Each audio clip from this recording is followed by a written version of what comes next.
Chapter 519. No, I have to think of a way to get away from these three people. No, two people and a monster. Although the Shinryu's power was sealed, and she looked like an ordinary little girl, Long Shirua still had her eyesight. Especially at such a close distance, she could still feel the well-hidden monster power. What's the origin of this little monster who looks like a girl eating a lollipop? Lizzie didn't know that her identity had been exposed. At this time, seeing the little girl looking at her without blinking, she thought that Longer was hungry for a lollipop. So, she subconsciously took out a long lollipop from the small bag hanging on her waist. I only have this left. Hey, do you want to eat? Who wants to eat this? I want to. Longyear opened her mouth, but she couldn't say what she wanted to say. Kelowna's Shinryu even blushed. Rin Xiling's mind suddenly lit up. He held Longyear's hands and said, Longyear, do you want to pee? If she used the excuse of going to the washroom, it would be a good chance to escape. But she had to admit in front of these two people and a monster, yes, I want to pee. Who can do that? I'm the famous Kelowna's Shinryu. Longyear, what's wrong with you? Your face is red. Do you feel uncomfortable?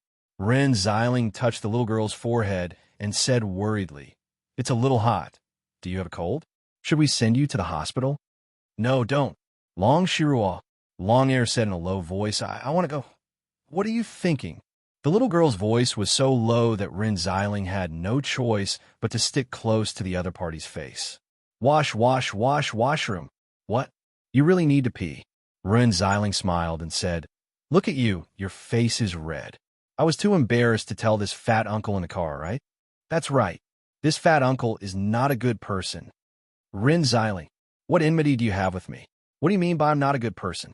Sir Ma was instantly displeased. You're a good person. Do you want to carry her to the bathroom? Rin Xiling rolled her eyes again. Ma Haoud was speechless. Rin Xiling hugged the little girl and said, Come, I'll take you to the bathroom. Sister Run, is it going to start soon? Lizzie suddenly said. Rin Xiling shrugged and said, You go in first. Anyway, you just need to take some pictures backstage. I'll be there in a while. Lizzie nodded and agreed. Then, she walked into the gymnasium through another passage. Rin Xiling hugged the little girl and walked away, hurriedly. What should I do? Looking around, Sir Ma felt the cold wind blowing and suddenly thought of such a question. He looked around and suddenly thought of Rin Xiling's words yesterday. There are so many fireworks here. Did anyone call the fire department? What if it gets burned? It's strange. I didn't see the fire department's car. Sir Ma frowned and picked up the phone. Hello, this is Ma Haoud from the Criminal Police Brigade. Is your captain there? Okay, I'll wait. Oh, Lauhi, it's me, Ma Haoud. Nothing. I just want to ask you something. Hasn't the gymnasium sent anyone here today?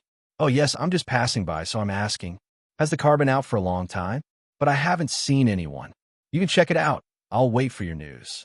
Oh, no hurry. I have nothing to do anyway. Wow, has anyone cleaned this place before?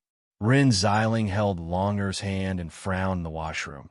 Of course, in front of so many people tonight, it was inevitable that the washroom was so grand. It was probably the same for others. Finally, Rin Xiling found a relatively clean grid. She pushed the door open and said, Well, I'll take this one.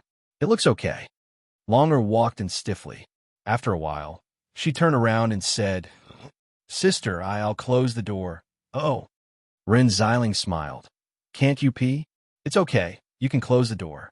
I'll wait for you by the wash basin and wash my face. After closing the door, Longer breathed a sigh of relief. The next problem was how to leave this woman's sight. This little girl's body was really inconvenient. Suddenly, someone knocked on the door. Longer was startled. Rin Xiling said, Long, have you peed? Not yet. It's okay, Rin Xiling said at this time. I remember that there is no tissue inside. Come on, take it out and use it.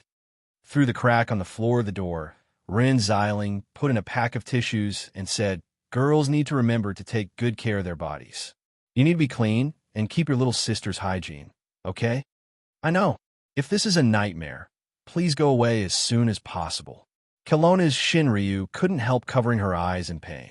Rin Xiling giggled at this time and walked away quickly. This little girl's face is so tender, but she is really cute. If Luaccio and you can have such a cute girl in the future, sub-editor Rin started to imagine a scene in her mind. She stood in front of the wash basin mirror and giggled. Rin Xiling shook her head abruptly and turned on the tap. It was too far to think about that. She had better think about how to make the two guys happy. No, she had to work first. Rin Xiling began to wash her face. Longer, are you ready? Longer? But when Rin Xiling finished washing her face, she found that Longa was gone. So many people. There were so many people in the backstage passage. Lizzie wanted to squeeze in, but decided to give up. But if she couldn't get anything, she didn't know how to report to her superiors. She didn't have Rin Xiling's ability to carve a bloody path out of these thousands of soldiers and horses. But she was a monster, so she had the ability of a monster. Lizzie looked around and found that no one was paying attention to her. She put her body close to the window of the corridor and jumped out of the window quickly. She quickly placed her palm on the wall. Cold air suddenly emerged and condensed into a 30-centimeter-long petal on the outer wall. Lizzie squinted her eyes and smiled, blowing to the front. On the outer wall, many petals of the same size appeared, extending all the way to the other side. This should be the real backstage, the recording studio area where the singers and the like rested. Lizzie jumped on the ice petal easily. It would melt by itself later, so she didn't need to take it back. But at this moment, a black shadow flashed from not far away, climbing up the wall, and fell into Lizzie's sight. A monster? It's so small. Cheese easily climbed up the wall that he had climbed many times before. Finally, he climbed into one of the utility rooms in the gymnasium through a window. Nini said that she would wait at the usual place. For the former members of the juvenile group, there was only one usual place in the stadium. But after Cheese jumped in, he found that there was no light and it was dark. Haven't they arrived yet? Cheese shook his head, turning to look out of the window. Suddenly, he became absent-minded. He subconsciously thought about Nini's matter and didn't think about other things. When Nini came, Cheese wanted to talk to her about something. He wanted to talk to someone of the same age. Suddenly, light footsteps came. Cheese turned around and saw a small figure slowly walking out of the darkness with the help of the dim light outside the window. Cheese could see clearly little by little. Suddenly, his heart beat faster. It was Nini. Under the dim light, he had never felt that Nini had such a cute side to her. No. Nini didn't seem to be any different from usual. But for some reason, he felt that his face and ears were a little red at this moment. Cheese. Nini called Cheese softly. You're here. Nini. Cheese took a deep breath, nodding. I've just arrived. Nini, what are you doing? Nini didn't say anything, but directly threw herself on Cheese. She sniffed Cheese's cheek, saying in a sweet voice, Cheese, I miss you so much. Nini, don't do this. Cheese only felt that his mouth and tongue were dry. He took a deep breath, pressing Nini's shoulders with his hands. Nini, I have something to tell you. Can you listen to me? It's about Juefeng. Cheese, I like you so much. Nini said suddenly. Cheese was stunned, his brain was almost blank, and he had difficulty breathing. He saw Nini closing her eyes, and her lips were getting closer to him little by little. Closer. Cheese's breath accelerated, and he could even hear his own heartbeat. He called Nini's name softly in his heart. The throbbing of youth made him look forward to what would happen next. He closed his eyes as well, imagining what kind of taste this kind of beautiful action would taste like. Poochie. At this moment, Cheese suddenly opened his eyes, only feeling a kind of heart-piercing pain crazily spreading from his body to his arm. He slightly opened his mouth, and his mind was in a mess. He couldn't believe what he saw. Nini was still Nini, but the smile on her face made him feel extremely strange. She was also holding a knife in her hand, a knife that was stained with blood. It had pierced Cheese's arm and then was pulled out. Nini, you. Cheese's mind went blank again. He leaned against the windowsill and covered his wound with his palm. Because I hate you. Nini narrowed her eyes and laughed. You don't really think that I like you, do you? I'm a cat, and you're just a smelly rat. Don't tell me you're really delusional enough to think that I'll be with you. Are you stupid? Chapter 520. Drip. Blood dripped from his arm onto the cold floor. Cheese looked at Nini and the bloody knife in her hand. He suddenly took a deep breath. Jue Feng, come out. I know you're here. Am I right? You're here. Cheese roared towards the gloomy storeroom. Huh. The light in the room was turned on. Cheese looked around subconsciously. He saw a familiar face on a wooden box, but it was strange. This reminded Cheese of the days when he met Jue Feng. Jue Feng was lying in the muddy water with wounds all over his body. Different wounds were caused by different attacks. He seemed to have been beaten by more than one person. How could that be described as a look of despair? And now, it was a kind of crazed look in his eyes. How could it be described? Cheese didn't know. Only the blood on his arm and the blood dripping on the floor were scattering. He didn't know if the friendship between him and Jue Feng was also dispersing. Cheese tasted another kind of bitterness after receiving the news of Shu Yu's death. He said bitterly, Jue Feng, how much do you hate me? Jue Feng sneered, jumping down from the wooden box. He waved his hand. Nini obediently walked to Jue Feng's side, lowering her head like a servant. I hate you. Jue Feng shook his head. I don't really hate you. I just don't like you. So, I want you to know how it feels to be betrayed by your most trusted person. Oh, I don't know why, but I'm in a good mood now. Cheese shook his head. Is it interesting? You know, if Nini wasn't controlled, she wouldn't do such things. Look at her now. Is she still Nini? Jue Feng's face darkened. Then he sneered again. Oh, from what you said, it seems that if Nini was normal, she wouldn't hurt you, right? Cheese, have you forgotten the fact that you're a mouse and she's a cat? You two are born enemies. Are you sure? Nini didn't mean what she said just now? Jue Feng's eyes flashed red. He sneered. Are you sure? Can you believe her unconditionally? I don't think so. Cheese. Cheese glanced at Nini subconsciously. His lips moved slightly, but he stopped abruptly. I believe. I believe. I believe. I should believe. I should believe. Why I couldn't say it. Ha ha ha ha ha. Jue Feng suddenly. Look at your hypocritical look. You better take a good look yourself. You hesitated. You don't believe me. It's not like that. Cheese avoided Jue Feng's eyes, lowering his head. It's you. You're the one who influenced me. It's you. That's right. Wind-chasing wolf said indifferently. That's right. You see, you put the blame on me. That's right. Right? It's just because of me. If it wasn't for me, none of this would happen, right? If it wasn't for me, Nini wouldn't hurt you, right? Don't be ashamed of your hesitation, because it's all my fault. Cheese. That's right. That's right. That's right. After blaming me, you're still you. That brave, strong, and nice guy. That's right. You. What do you want to do? Cheese raised his head, clenching his fists. Jue Feng suddenly said, Do you remember our competition half a year ago? I say, Cheese, do you want to have another round? What? Come with me. It's not good to compete in this place. Jue Feng smiled. I have a good place. The flourishing Lotus Gymnasium was one of the landmarks of the city. On the one hand, it was built by the government with great efforts. On the other hand, it was high. Very high, very high. Of course, this kind of height was mostly due to the so-called artistic structure that was useless but looked good, a ring, randomly undulating roof of the gymnasium. However, it was undeniable that the view in this place was extremely wide. If the seats at the back of the audience seats were called the peak seats, then the seats above the roof could only be described as the peak seats. For ordinary people, no matter how wide the view was, it was useless. But for the club boss with all kinds of magical powers, this position was the VIP seat, right? Under the night wind, Luochio, who was accompanied by Miss Servant Girl, calmly looked down. There was a magnificent structure built below, the surroundings of the stadium below, the people below, and the monsters below.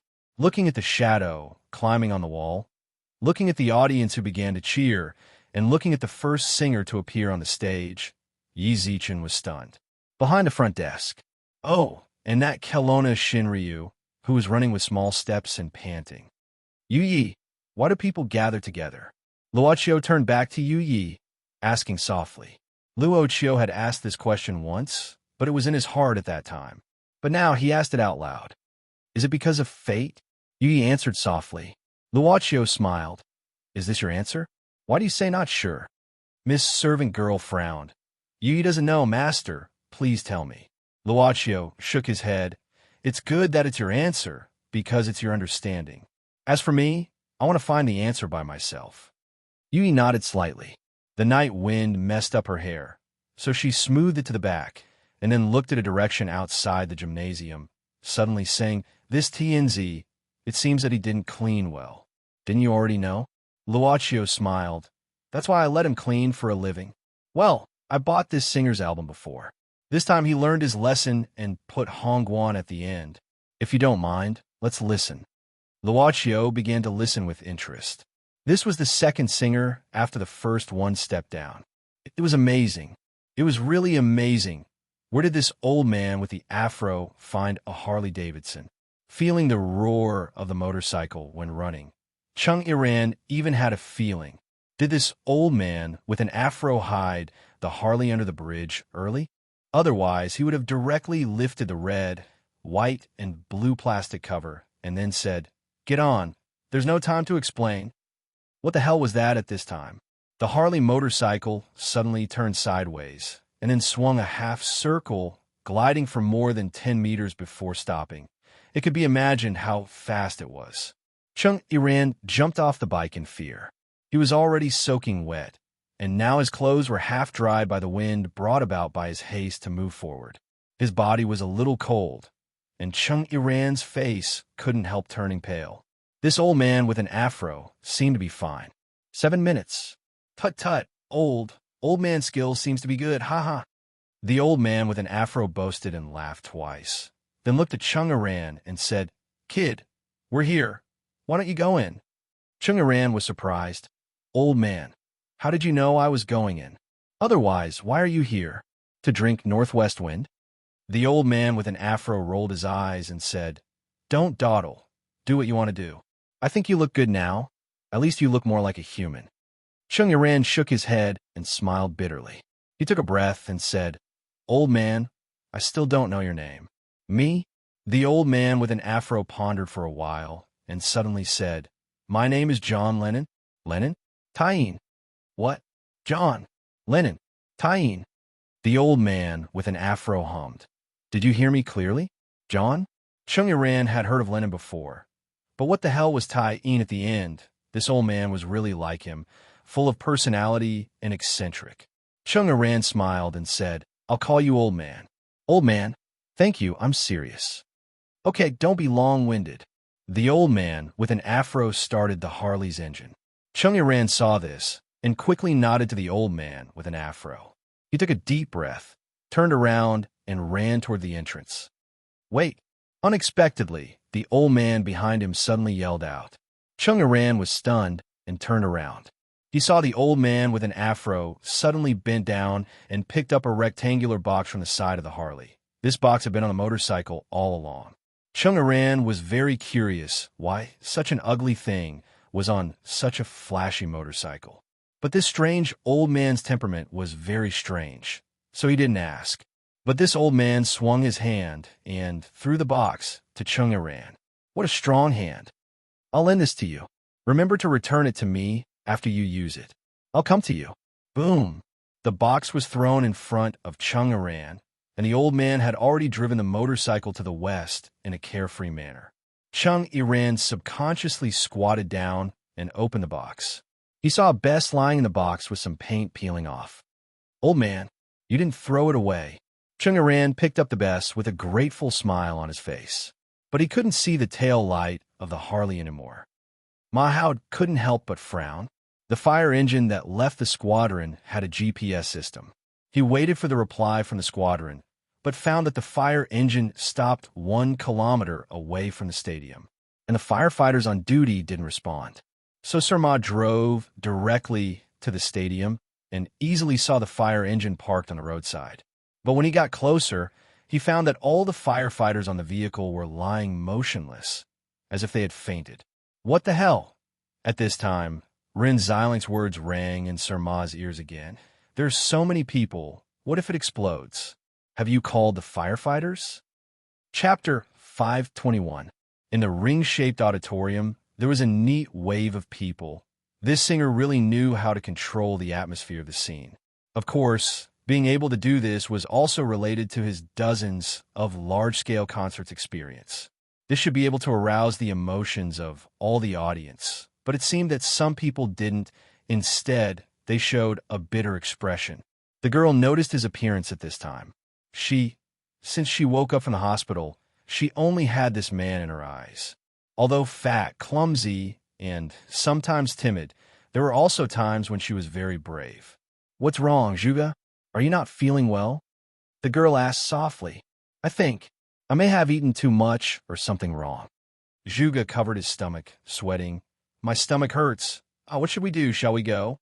The girl was looking forward to this performance, but only for this man. But Juga hurriedly stood up at this time. "No need, no need. You have been looking forward to it for a long time. I should be fine after going to the toilet. You wait for me here. I'll be back soon." With that, Juga squeezed out from the row of seats. But if he was not there, no matter how much the girl looked forward to it, she didn't seem to be as excited as before. "Toilet, toilet. Where's the toilet?" Juga held his stomach, running in the corridor of the gymnasium awkwardly. He felt that the power in his body was about to burst out. "That, little brother, where is the toilet?"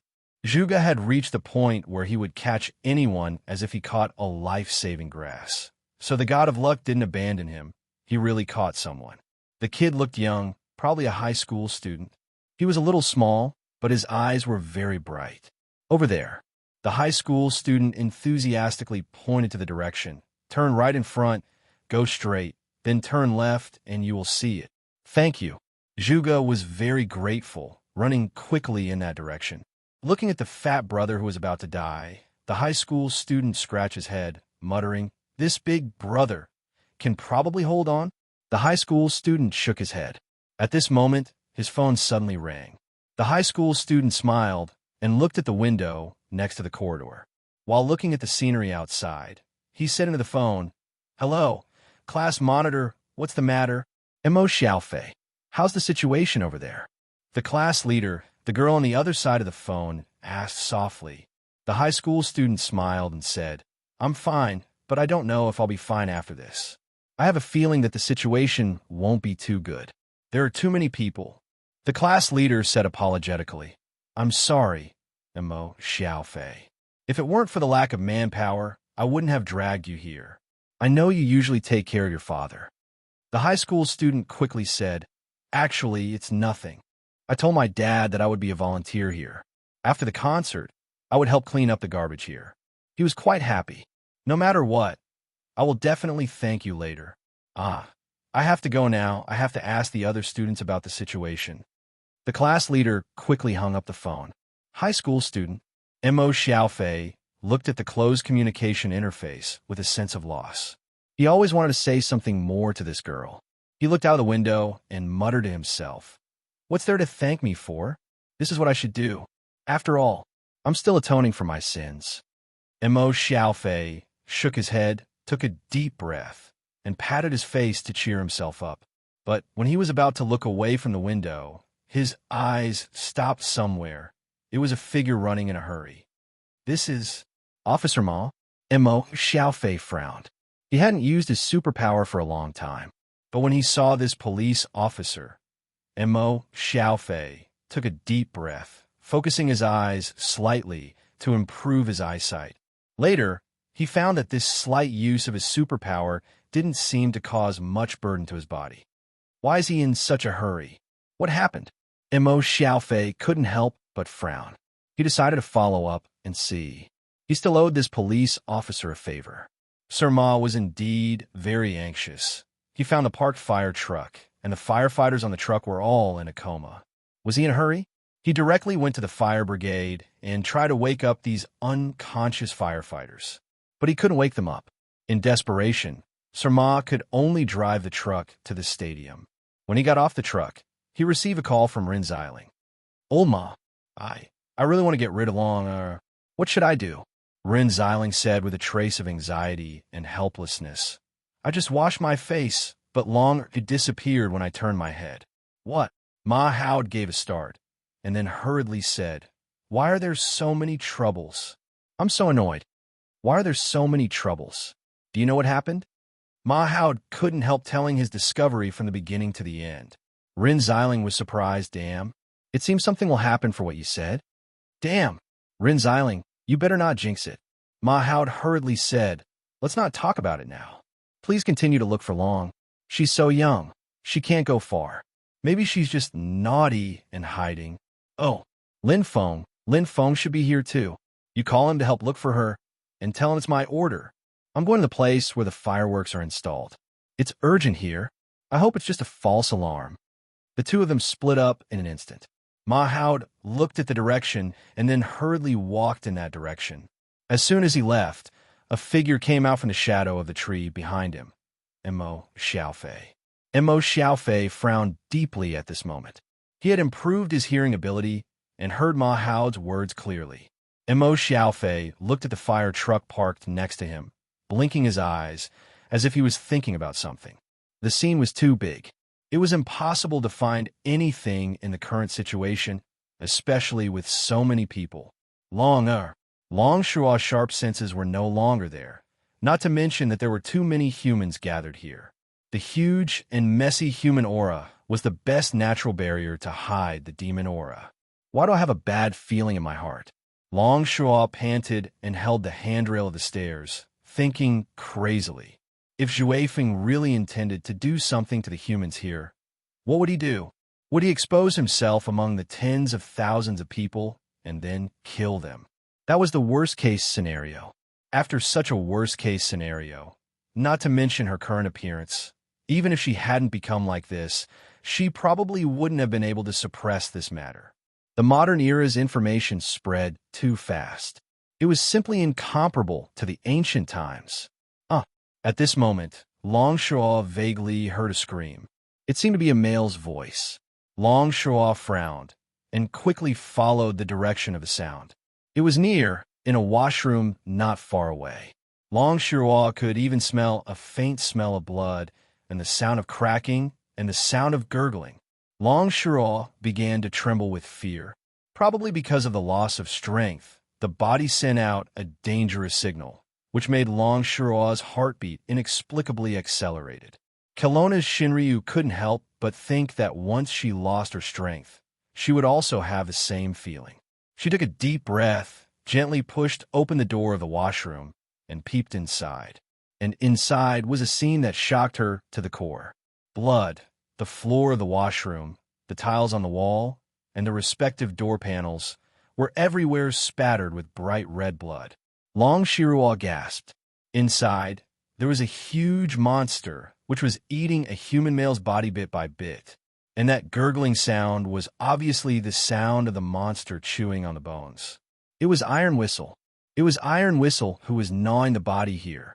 At this moment, Iron Whistle, who was enjoying its food, suddenly turned its head. Its eyes were huge, just like the eyes of a chameleon. There were circles of spirals in the eyeballs, like a bottomless abyss. Long Shirua saw her own reflection in the abyss. Chapter 522. Hiss! All of a sudden, Iron Whistle opened his bloody mouth and spat out his tongue, which was covered in blood and mucus. Long Shirua was shocked and pulled the door tightly. However, the strength of the tongue was so strong that it pierced through the door and flew out beside Long Shirua's cheek, almost piercing her forehead. Although she lost her strength, she still had Shinryu's experience. Long Shirua leaped backward at once. If it was in the past, such a backward leap would be easy and simple. But now, while she was leaping backwards, she found it difficult to maintain her balance. What should have been a perfect backward leap had turned into a sitting position on the ground. Iron Whistle's tongue was very flexible. At this time, it extended again and entangled Long Shirua's calf like a snake. Then it extended again and entangled her along her body. Long Shirua felt very uncomfortable because of the secretion of mucus. At the same time, Iron Whistle broke the door and its body almost squeezed against the door frame. But its body suddenly shrank and passed through the door frame easily. The tongue began to shrink and dragged Long Shirua bit by bit. What awaited the Shinryu of Kelowna was its bloody mouth full of sharp teeth. The great Shinryu of Kelowna was going to die in the mouth of this guy? Long Shirua's brain almost stopped working. This was probably something that she had never thought of in all her years of life. Seeing her body getting closer and closer, Long Shirua struggled desperately. Damn it, should I give in this situation? Should I call that place, that shopkeeper? Long Shirua sighed her heart. Time is of the essence. She really felt the feelings of those who were willing to trade their precious things. We will really encounter the moment of despair and helplessness. No matter how hard we try, we can't get over it. Long Shirua's body suddenly relaxed. When the thought of giving in arose in her heart, she gently closed her eyes. Come on, I Long Shirua to Lord Long. Suddenly, a shout woke Long Shirua up. Her body even loosened as the tongue that was wrapped around her was cut off. At the same time, Iron Whistle made a painful sound because of its broken tongue. Chichikamaya. Chichikamaya, who was carrying a turtle shell on his back, didn't close his eyes but showed a pair of lightning-like eyes. He even had a sharp sword in his hand. A sharp sword on the tip of a cane. After cutting off Iron Whistle's tongue, Chichikamaya didn't stop. He didn't say anything. He waved his withered arm and chopped Iron Whistle again. This slash directly cut off one of Iron Whistle's front limbs. Iron Whistle made another painful sound, and its body turned into a pool of liquid at the same time. But Chichikamaya snorted. Humph, do you want to use the same trick again? Chichikamaya drew a circle in the air with his sword, and a large amount of mist burst out from the circle. When the mist met the air, it turned into frost and directly froze everything in front of it into ice crystals, including Iron Whistle, who had turned into liquid and was about to escape. Looking at the completely frozen Iron Whistle, Chichikamaya sighed softly and put his sword back into the sheath. It turned into a cane again. Lord Long, are you hurt? Chichikamaya hurriedly helped Long Shirua up. I'm fine. Long Shirua shook her head and glanced at the frozen Iron Whistle. She couldn't help but frown. Chichikamaya, how did you find this place? Chichikamaya said seriously, it's a long story. When I was cooking noodles today, Long Shirua said fiercely, make it short. Chichikamaya hurriedly said, Zhuefeng sent a letter. I was afraid that it was a trap, so I pretended to leave and stayed to observe. As expected, Chichikamaya didn't go far after getting on Ghost Baby's car. He got off the car. While he had Ghost Child lead his subordinates to the designated location, he sneaked back to observe the situation. After lurking for a while, I found something. Chichikamaya shook his head. Zhuefeng is too cunning. Those monsters are still under his control. They just look normal. I'm so incompetent. I really can't figure out what kind of means it is. Please forgive me. Lord Long Shirua shook her head. Let's not talk about this. What happened later? Chichikamaya said, those monsters suddenly went crazy. They not only captured all my men, but also Shu Xiaoshu's family and Xiao Jiang. This may be a good opportunity to find Zhue Feng, so I've been biding my time and following him here. But not long after I arrived, I smelled the smell of blood. Fortunately, this old man was vigilant enough to rush here. Otherwise, I'm afraid this time, Master Long. Thank you. Long Shirua shook her head. She was really grateful this time. If it weren't for Chichikamaya, she would have bowed down in front of the shop owner. Long Shirua sighed at this time, but said helplessly, it's good that you saved me, but I'm afraid you lost track of those guys. Don't worry, Lord. I've already cast a tracking spell on one of the monsters. I know where they are now. Chichikamaya squinted at this time. Well, they stopped at Chichikamaya suddenly opened his eyes here. Zhuefeng captured Shu Xiaoshu's family and Xiao Jiang. Why? Long Shirua bit her nails subconsciously, looking at the ice in front of her casually, and suddenly said, where's Ghost Baby? I let him continue to go to the destination. Chichikamaya said seriously, I don't know how many innocent people Zhuefeng has controlled. Will he set an ambush there? If we don't fall, will we irritate him? I don't know what Zhuefeng wants to do. You've handled it well. Long Shirua shook her head. If it were me, I might not be better than you.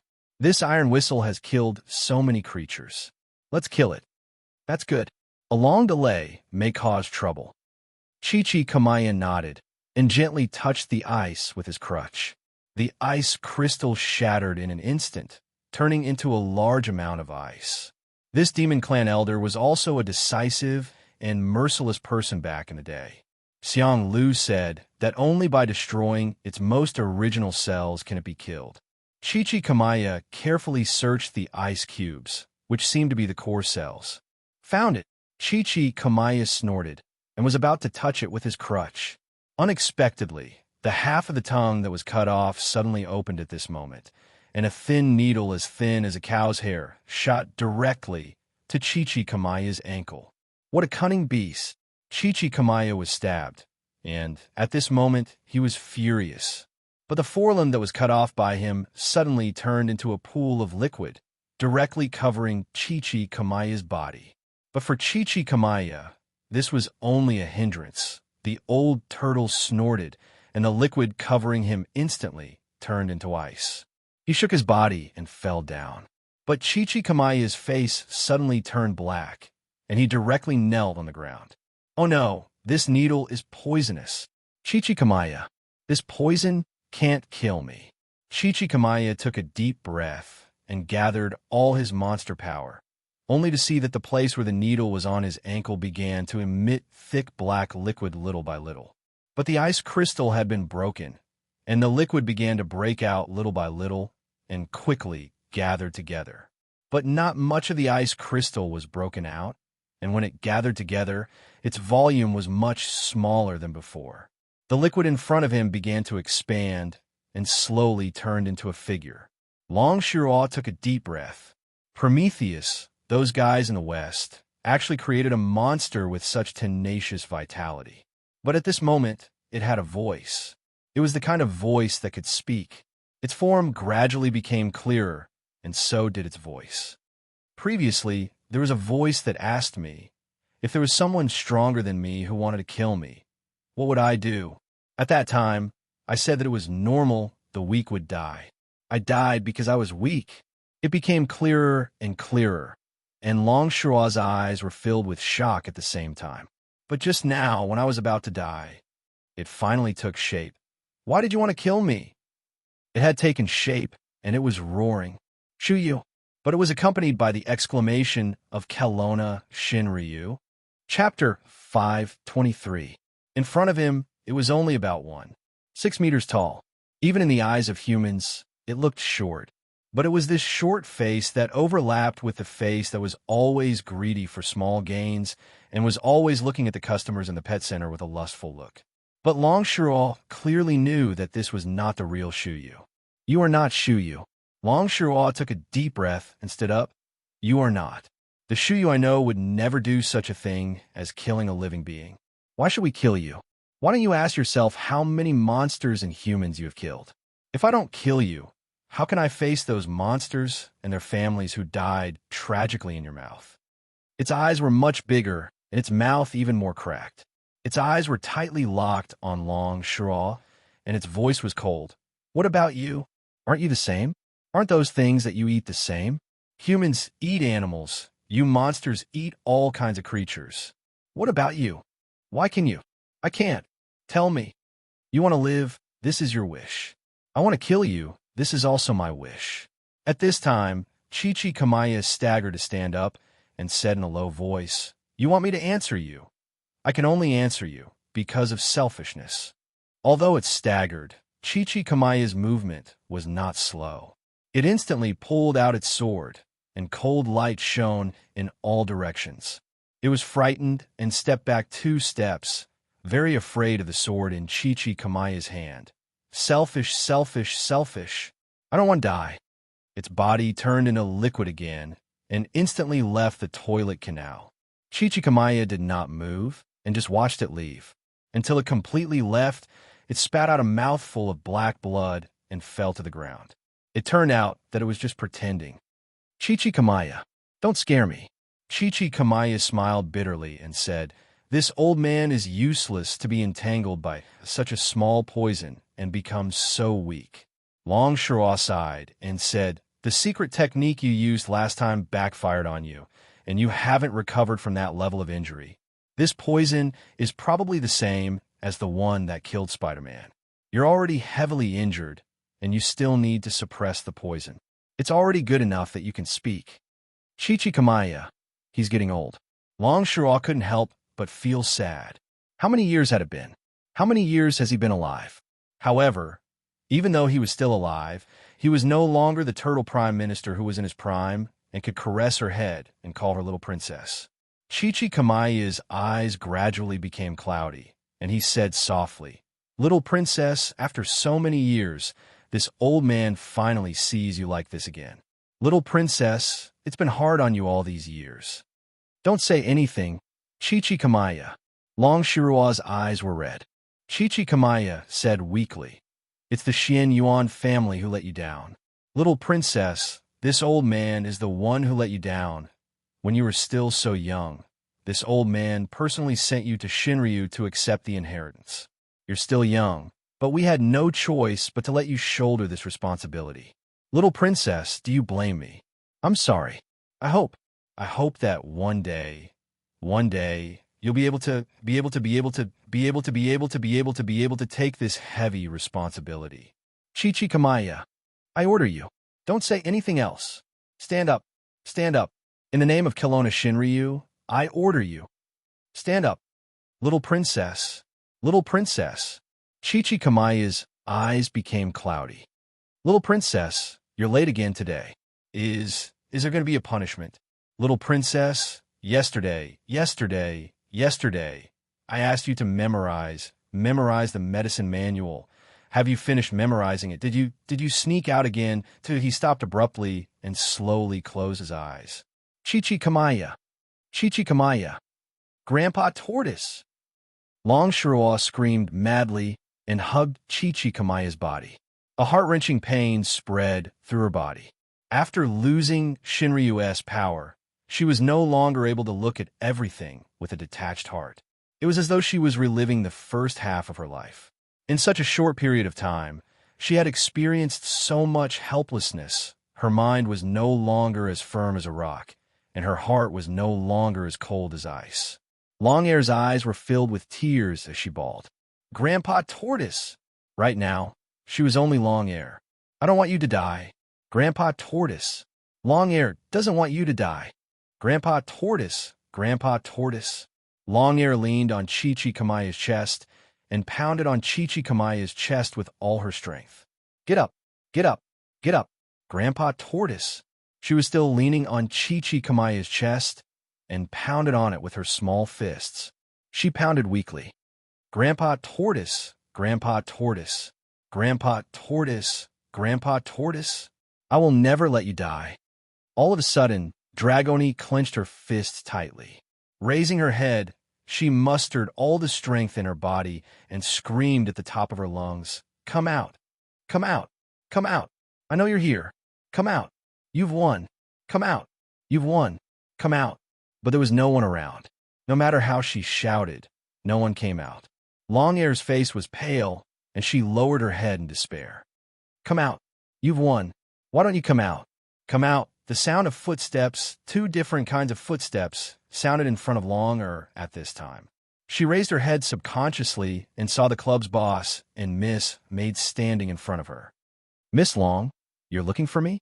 Luochio nodded slightly and said softly, "Excuse me, is there anything I can help you with?" Longair wiped the tears on her face and gritted her teeth. "You've won. Don't ask when you already know the answer. Chichikamaya, I don't want anything else. As long as you can save him. As you wish." Boss Luo smiled. Longair looked at the young man in front of her in disbelief and said in astonishment, You agree? Since it's the guest's request, why shouldn't I agree?" Luochio asked strangely. "I've said that we won't refuse the guest's request." But Longair looked at him in disbelief. Her lips moved slightly, but she suddenly smiled bitterly and said sadly, "I thought you would humiliate me at least once. I was even prepared to be humiliated by you, but why?" Luochio said indifferently, "Why do you think I'll humiliate you?" Longair turned her head and said with difficulty, After all, at the beginning, I wanted to destroy you. I don't believe you. You won't bear grudges." "Bear grudges? Luochio shook his head and said, "This kind of thing is too boring. Besides, Miss Long didn't hurt me. Instead, it's you who suffered, isn't it?" Longair opened her mouth. She still couldn't understand the boss in front of her. But when she saw his eyes, she stopped what she wanted to say. He really didn't want to humiliate her, not to mention there was hatred or teasing in his eyes. Why? Why did he exist? Longair shook her head and looked at Luochio. What's the price? Luochio thought for a while and suddenly said, "That depends on Miss Long. To what extent do you want to save Mr. Gue?" Longair took a deep breath and said, "I only want him to live, no matter what the price is." Unexpectedly, Boss Luo shook his head and said, "Miss Long, I'm afraid we can't sell you this deal." Longair was stunned and said angrily, "You really want to humiliate me? You said it so nicely, but in the end, why can't you sell it to me? Could it be that my true dragon soul, the price is still not enough?" The soul of Shinryu is indeed a priceless treasure. If there's a chance, we naturally want to buy it. Luochio shook his head and said, "But this Mr. Gay didn't die. Since he didn't die, Miss Long's request is not valid?" "What?" Longair was stunned again. "You mean Chichikamaya?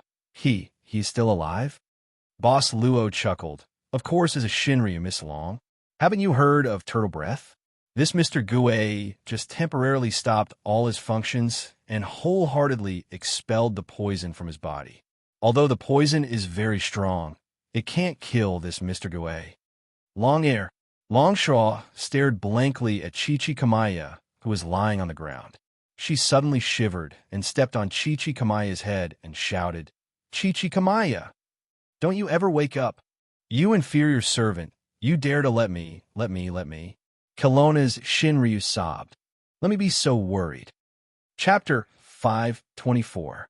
For Longshaw, Chichikamaya's temporary death was the only good news she had heard these days. "But this is embarrassing. I'll call the shopkeeper over." Thinking of the words she had said less than a minute ago and the expression she showed, Kelowna's Shinryu began to doubt her dragon life. Isn't this guy talkative? Why is he suddenly silent? I'm most afraid of silence. Longshaw didn't want to speak first. "Since Chichikamaya is not dead, you can leave."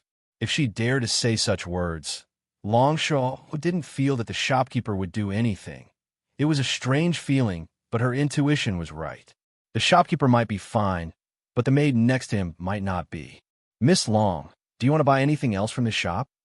At this time, Luochio suddenly said, "If not, this conversation will end here, okay?" Longshaw was stunned. "So, it's okay if I don't buy anything?" "Of course," Luochio said indifferently. "This shop has always been free to buy and sell. If the customer wants to buy, we sell.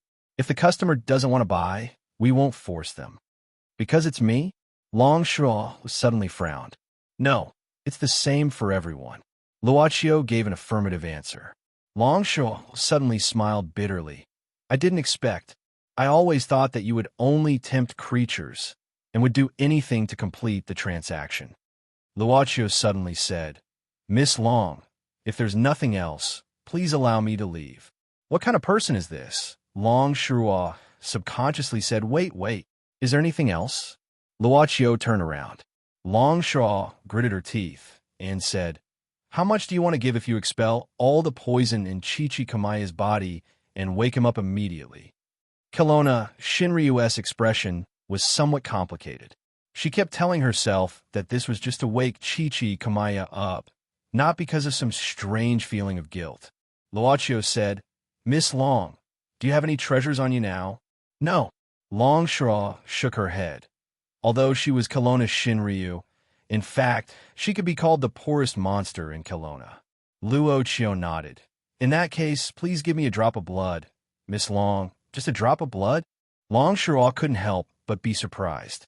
This price was too small for her, so small that she thought she had met a fake boss.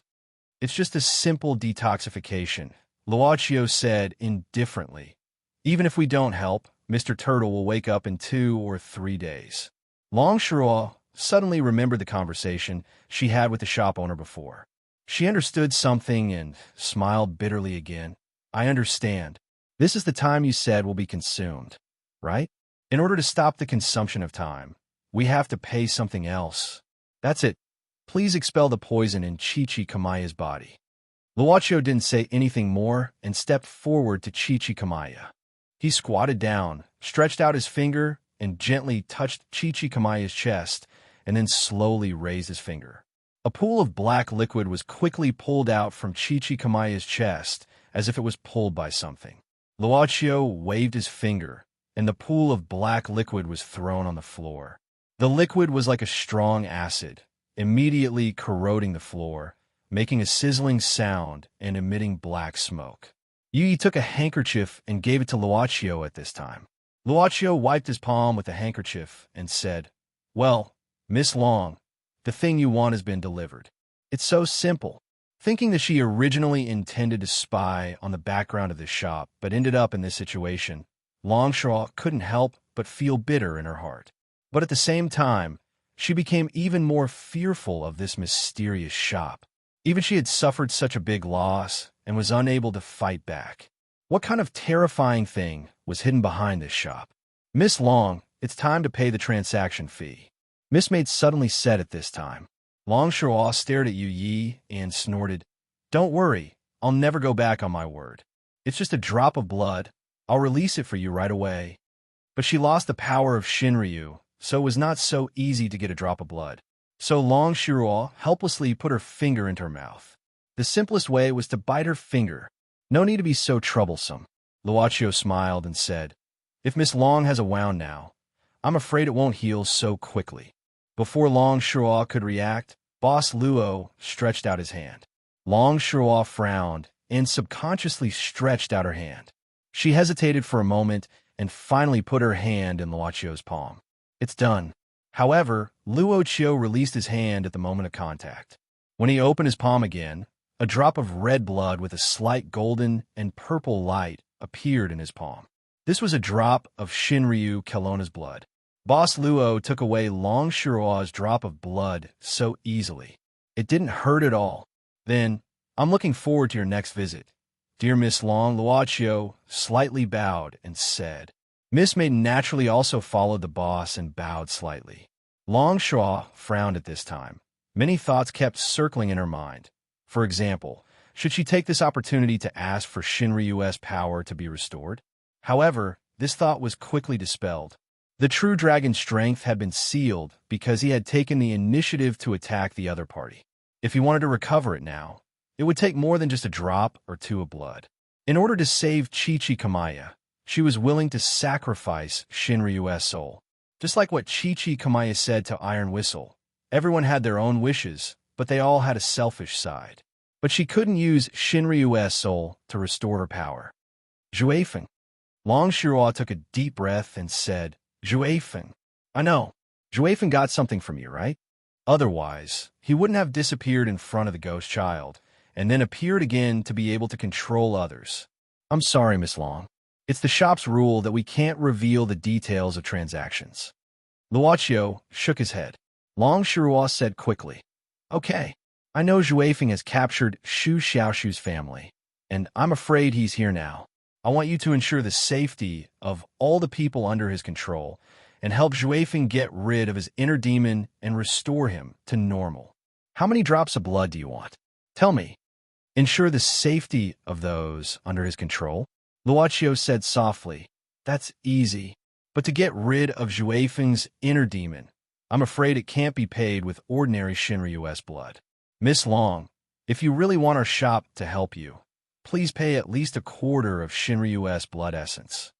At least a quarter of blood essence. This price was obviously far beyond Long Shirua's estimation. It could even be said that it was unbelievably expensive. Juefeng's inner demon. What is it? Long Shirua frowned at this time. "We speculate that he may be the last descendant of Shinji. Could it be? About this, I'm sorry. This isn't the information of Wu Chang." Luochio shook his head. "Then what's Juefeng's purpose?" Long Shirua asked suddenly. But Boss Luo kept silent at this time. Apparently, he had expected Long Shirua's sudden question, and he just looked at her with a faint smile. "I understand. I'll sell my blood, okay?" Long Shirua glared at him. You can't just ask for a quarter of my blood essence just to know his purpose, right? As long as she knew his purpose, she could judge whether it was worth a quarter of her blood essence or not. Since Chi-Chi Kamaya was fine, she was no longer but a Shinryu who shouldered Kelowna's demon race. She had to consider more problems from the overall situation. Indeed, she was the only Shinryu of Kelowna, but Kelowna's demon race was not limited to only her. But this Kelowna Shinryu also subconsciously neglected one thing. She had already made a deal with the club one after another.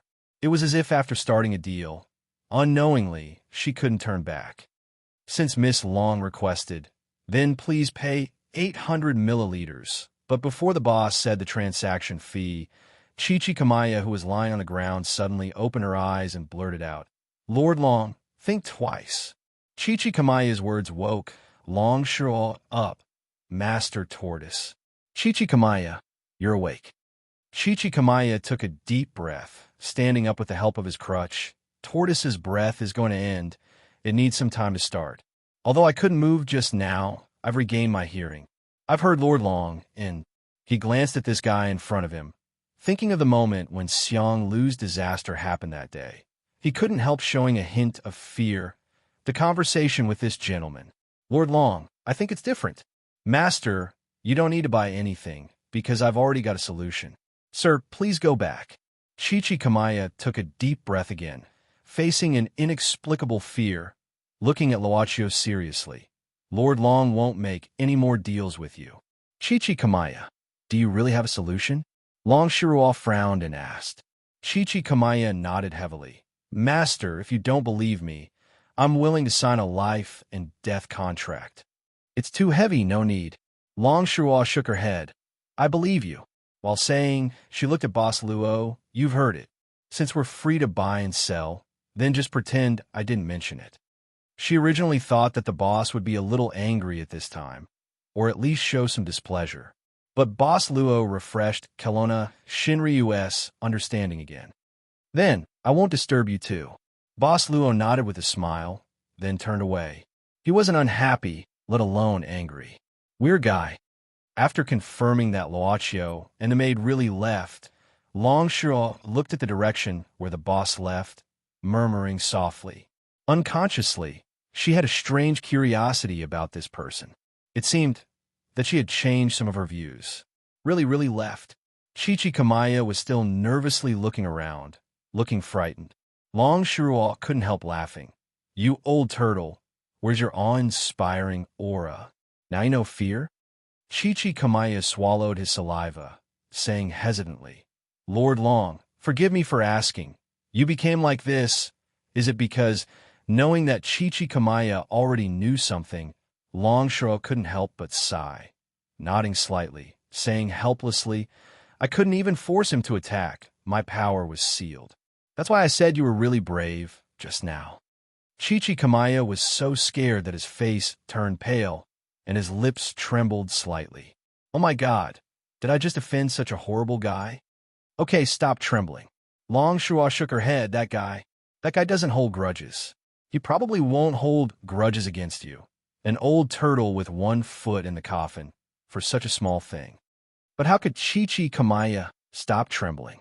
Long Shiro shook her head, but she was thinking about something else. She subconsciously bit her fingernail and said, "Just now I used a drop of Shinryu's blood to help you expel the poison as soon as possible.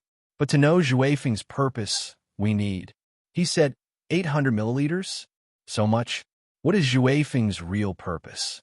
Chi-Chi Kamaya, let me ask you, do you really have a solution and not just putting on an act?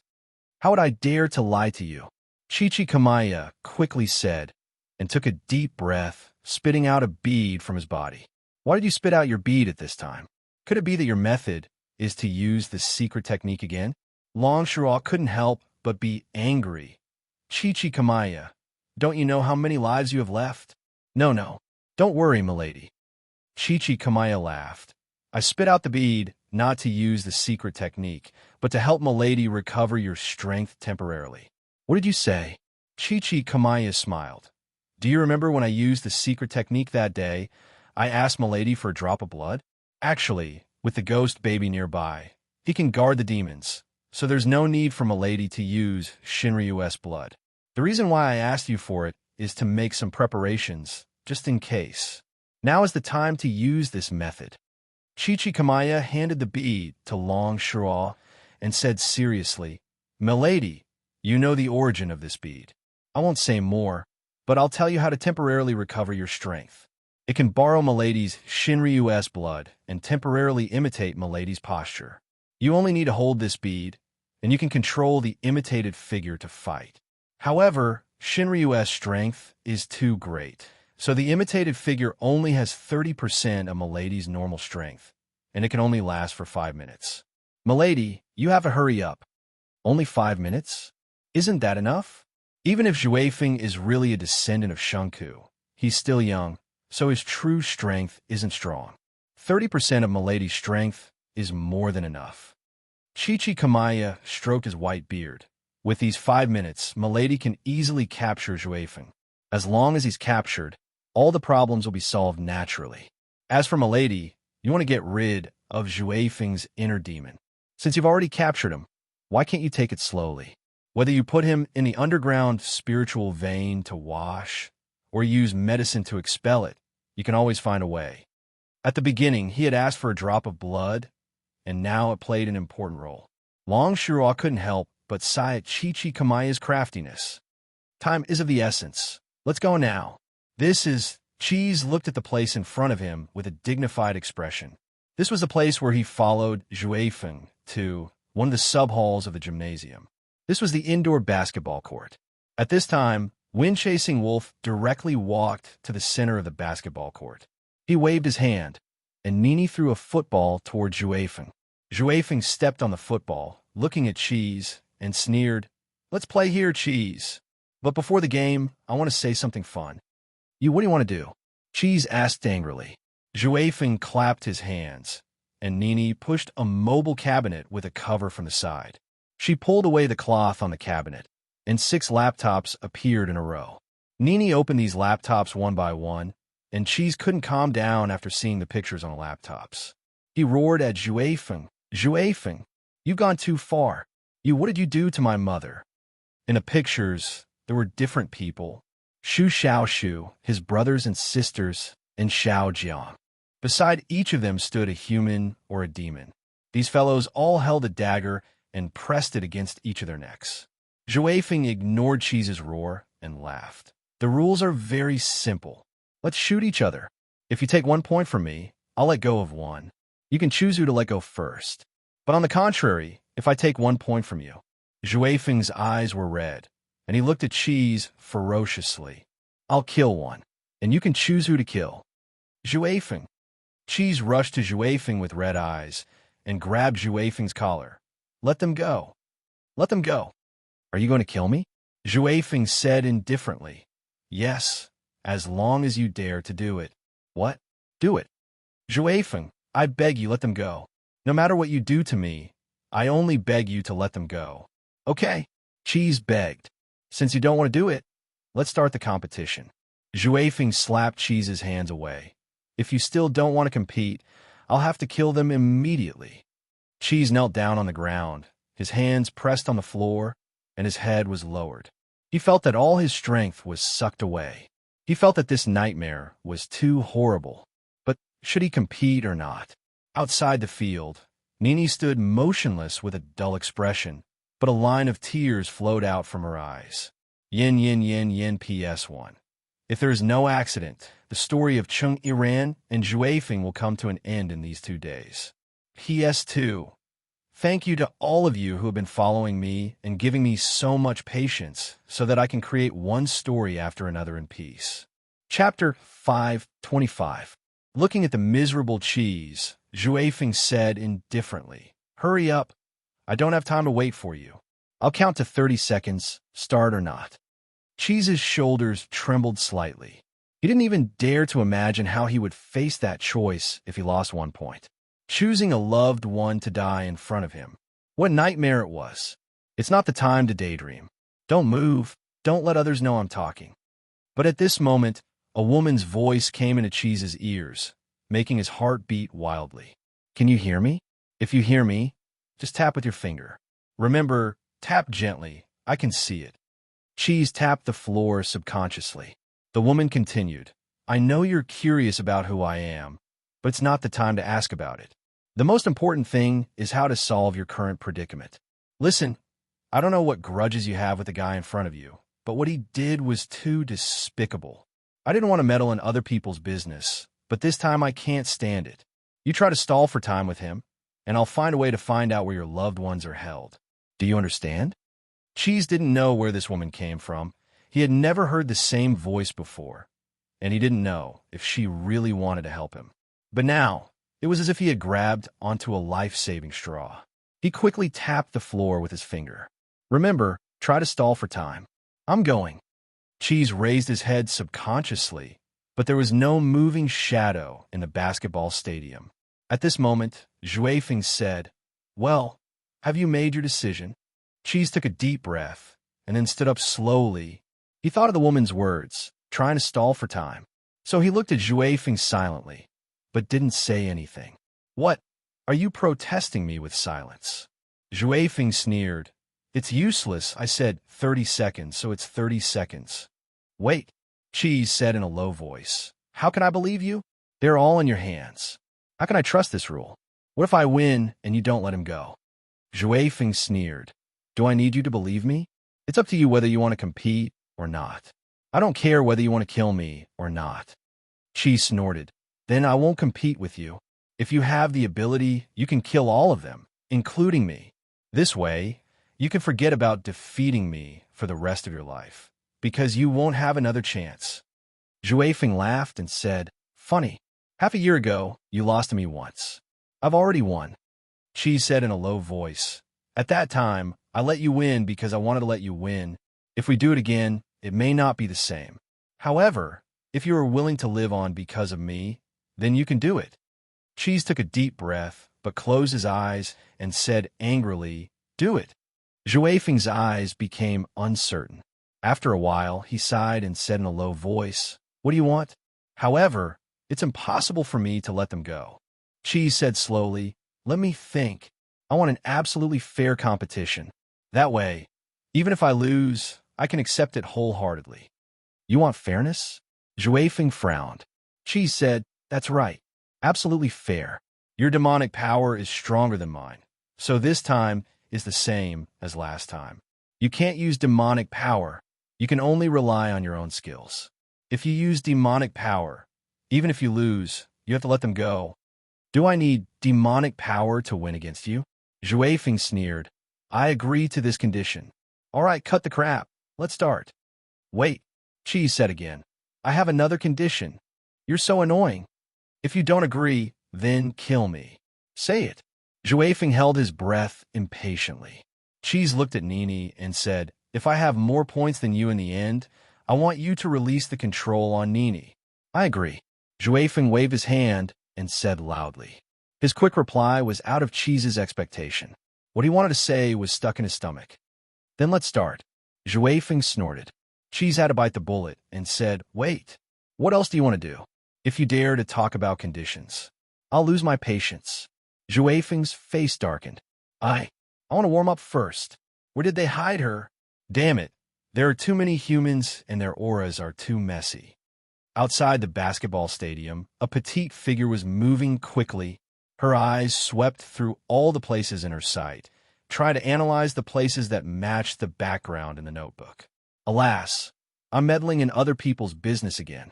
She suddenly sighed because she remembered that she almost died last time because of meddling in other people's business. Big sister run. If she didn't see me backstage, she wouldn't have flipped out, right? She sighed helplessly and looked at the moon. The moon was quite bright tonight. Then she suddenly muttered, I want to eat scallion pancakes. I need more soy sauce, more ham, more chicken fillet, more eggs, more meat floss. I want to eat. I want to eat. I want to eat. She took a deep breath and jumped onto the top of a nearby tree. I need to be more attentive and save them first. She took a deep breath and jumped onto the top of a nearby tree. She closed her eyes and slowly raised her palm. Then, she gently blew a stream of cold air onto her palm. The cold air spun in her palm and quickly divided into 4 balls. They spun and spun. The 4 balls of cold air quickly gathered and then turned into 4 white fluffy balls. She smiled and said, "Snow fairies, do me a favor." She waved her hand, and the 4 snow fairies flew into the air, moving quickly in different directions. It seemed that the people who didn't pay attention to this competition, or the demons, were all running separately for their own purposes. For example, Sir Ma finally ran to the place where the fireworks were set off. Sir Ma panted and showed his signboard. "I'm Ma Howd from the Criminal Police Brigade. This is my ID. Who's in charge here?" I am." A middle-aged man walked out in fear and trepidation. "Sir, what's the matter?" Ma Howd said without hesitation. "I order you to stop all the fireworks immediately." Why? "Officer, you don't have the authority to do that, right?" The middle-aged man considered and said, "If the leader of the TV station didn't say so, officer, I can't promise you." F*CKU. Ma Howd said angrily, "Why are you still doing this to me? If I wait for you to ask for instructions from your superiors, it'll be too late. Let me tell you, I suspect that there's a bomb hidden in these fireworks." "Bomb?" The staff here looked at Ma Howd in horror. The middle-aged man was even more frightened. "Officer, this is not a joke. Is it true? I found the fire truck that was supposed to come here to help 1 kilometer away." Ma Howd said quickly, "All the firefighters were knocked unconscious. What do you think?" The middle-aged man was shocked, but he still said calmly, "But, officer, even if you found it, you can't be sure?" F*CKU. Ma Howd grabbed his collar and strangled his neck. "Even if there's only 1% chance you'll let it go? There are at least 50 to 70,000 people in this stadium. Are you responsible for the lives of tens of thousands of people?" F*CKU. Stop. Tell everyone to stop." The middle-aged man gave the order in horror. A few of the staff members immediately started to move and ran out. Sir Ma let go of him and said quickly, "I've called for backup and the bomb disposal team. They'll be here soon. Now, tell me, how many fireworks were set off at the scene, and where are they?" "Officer, don't tell me you don't know where the bombs are. If I knew, I'd go there directly. Why would I ask you for help?" "To look up." The middle-aged man tightened his chrysanthemum and nodded his head hurriedly. Yes, Officer Ma was so popular that he could say anything he wanted. "However, officer, there are a total of 18 places where the fireworks are installed, and they're all around the stadium. Give me the location map first." Ma Howd took a deep breath and said, 18? Let's start from here. The first one. Also, I want you to find the person with the highest authority. I need to stop tonight's festival immediately." No. Ma Howd suddenly frowned. "Officer, what's wrong?" Ma Howd looked terrible. "If there's really a bomb here, then the person who put it must be up to no good. If the event stops, not to mention the chaos and panic, I'm afraid it will anger the criminal. If he suddenly explodes it, the*MN. Officer, what should we do?" "Wait, don't worry. These are all hypotheses." Ma Howd took a deep breath and calmed himself down. "When was the original plan to set off the fireworks?" The middle-aged man looked at his watch and said nervously, "According to the original plan, there's still about 40 minutes. My people need at least 20 minutes to catch up. Can't they make it?" Ma Howd frowned deeply. They couldn't evacuate the crowd immediately, not to mention whether it would cause panic. In such a short time, they couldn't completely evacuate the crowd. Instead, they might anger the criminal. This was strange. Ma Howd's heart suddenly jumped. This shouldn't be some crazy terrorist attack. This kind of attack usually happened without warning. When it really happened, it would cause a huge loss of life and property. The*MN. Sir Ma couldn't help but scratch his head. But at this moment, he only felt his head suddenly become heavy. Then he fell to the ground unconscious. The middle-aged man raised the walkie-talkie in his hand, but his eyes were empty, and he muttered to himself, "How can I let you ruin my best friend's plan?" His eyes suddenly became sober, and then he twisted the walkie-talkie, saying quickly, "Come back, it's okay. Don't stop. It's a misunderstanding. Damn it. These policemen always do things recklessly, and they don't investigate clearly. After that, the middle-aged man looked at Ma Howd, who fell to the ground, with a trace of ferocious light in his eyes. Without thinking, he took the rope next to him and tied it around Sir Ma's neck, and then he tightened it with force. But when he used all his strength, the rope suddenly broke. Before he had time to be stunned, he felt his body was suddenly lifted up by something and directly hit against the wall beside him. Bang! This impact was so strong that he fainted in an instant. There were 2 people who had fallen here. But at this time, a figure frowned and walked out, wearing an inappropriate firefighter's uniform. Boom! He also frowned deeply. Taking a deep breath, this firefighter, Mo Xiaofei, looked at one of the fireworks installed here with great effort. His eyes were very bright, but at the same time he endured a slight headache. He was seeing through the things inside. There seems to be none here. There are still 17 places. The police's support won't arrive so soon, and I can't tell the audience and cause panic. I have to do something at least. His eyes were extremely firm. He quickly tied the middle-aged man up, and then tried to wake up Ma Howd, but he couldn't. It seemed that his superpower couldn't wake up a fainted person. Helplessly, he could only transfer Sir Ma to a safe place, and then put on a gas mask. This was the equipment that he took from a firefighter in the fire truck outside the site. And Mo Xiaofei took a deep breath. He remembered what he had said to the boss. So now he silently endured the more intense headache and let his body fly. I hope I can catch up. In the backstage where the flashing lights and people gathered, Hong Guan was taking deep breaths to relax himself. After the veteran singer got off the stage, it would be his turn. There wasn't much time left. He was not alone here. Manager Chung, Iran hasn't arrived yet. Hong Guan looked at Chung Yun and asked. Chung Yun shook his head. I just talked to the driver on the phone. He said that Chung Iran suddenly got off the car and didn't come back. Oh, I don't understand. Where did he go? Well, Hong Guan sighed, with a complicated expression in his eyes. Don't think too much. He's a big man. It's okay. Chung Yun comforted. Don't think too much. Just sing a song. Remember, you're the finale. Having said that, but Chung Yun couldn't figure out why the second young master let Hong Guan be the finale. So many big shots had performed before, and each of them was better than the last. Hong Guan was not Chung Iran. How could he do it? He would be a big joke. Chapter 5:26. At the top of the gymnasium, the coolness of the night seemed to make the air less turbid for Luochio and Miss Servant Girl. Well, in order to complete the deal with Mississippi Long, we missed a singer. Boss Luo looked at the huge stage below. Although he said so, he didn't seem to feel pity. Miss Servant Girl withdrew her gaze from a certain direction, then came to her master, saying softly, Master, Mississippi Ren, don't we need to care about her? Sub-editor Ren's figure kept wandering around the library. She was already drenched in sweat. Luochio shook his head at this moment. It's okay. She has been sitting in the office for a long time recently. She complains that she has excess fat, and also complains that I cooked too much vegetables and meat. Then let her exercise. Although he said so, the boss still looked over. He didn't turn back immediately. This woman has always been very foolish. No matter when, even if it's just for someone she doesn't know, she will still work so hard to this extent.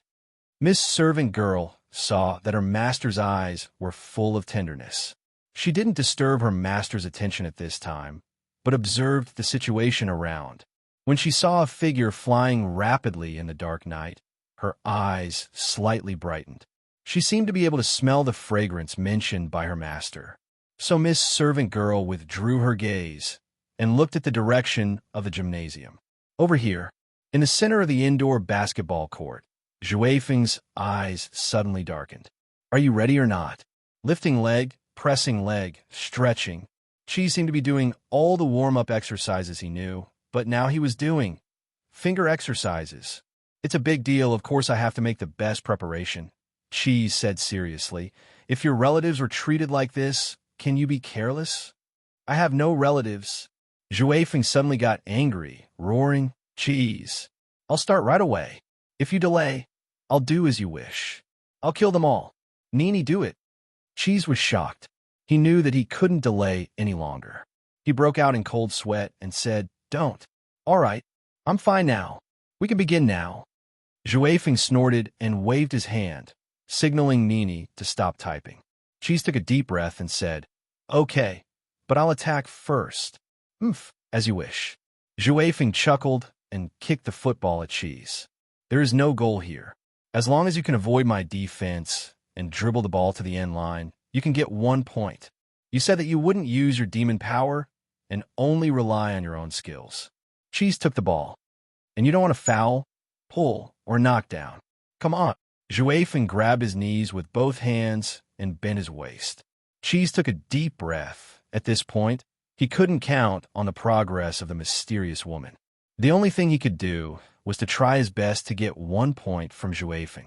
He could only do it seriously and without reservation. With a tiptoe, Cheese kicked the football up gently. All the cells in his body were tense at this time. Like an arrow, he sprinted toward the left side of wind-chasing Wolf with great momentum. "Come on, come on, come on." Zhuifeng clapped his hands. "That's right, Cheese, that's right. I won't let you pass." Zhuifeng lifted his leg and chased after Cheese. Even without demon power, his speed was still very fast. "I'll definitely pass you. Let's see what you can do.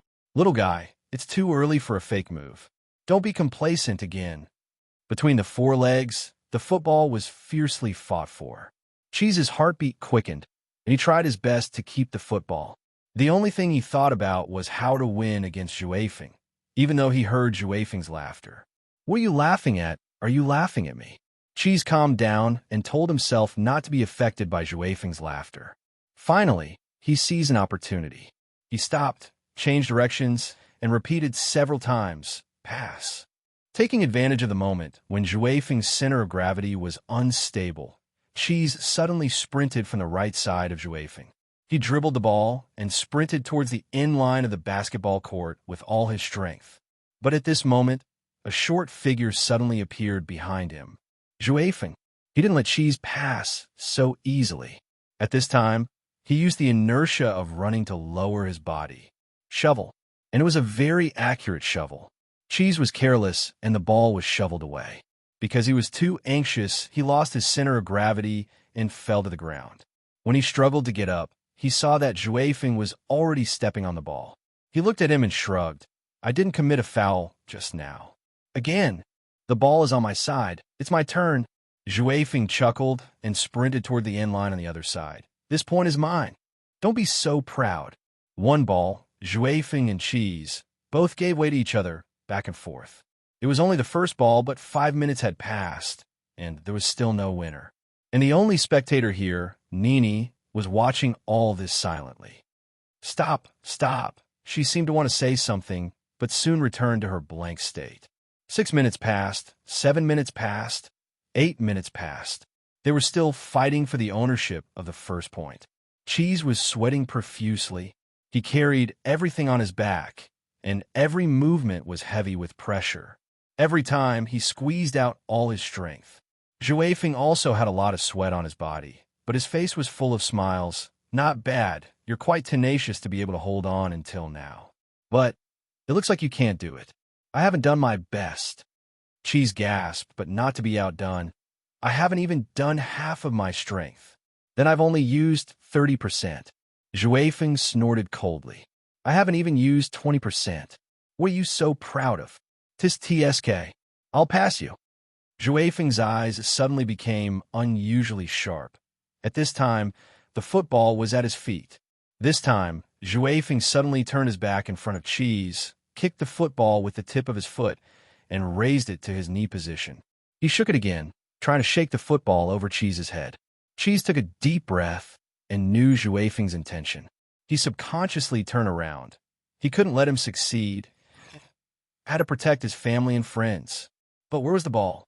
Where's the ball that was supposed to fall behind him? Why couldn't he see it? Why? When Cheese subconsciously turned his head, he saw Zhuifeng with one hand on the ground. His body was upside down, and his legs were clamping the football at this time.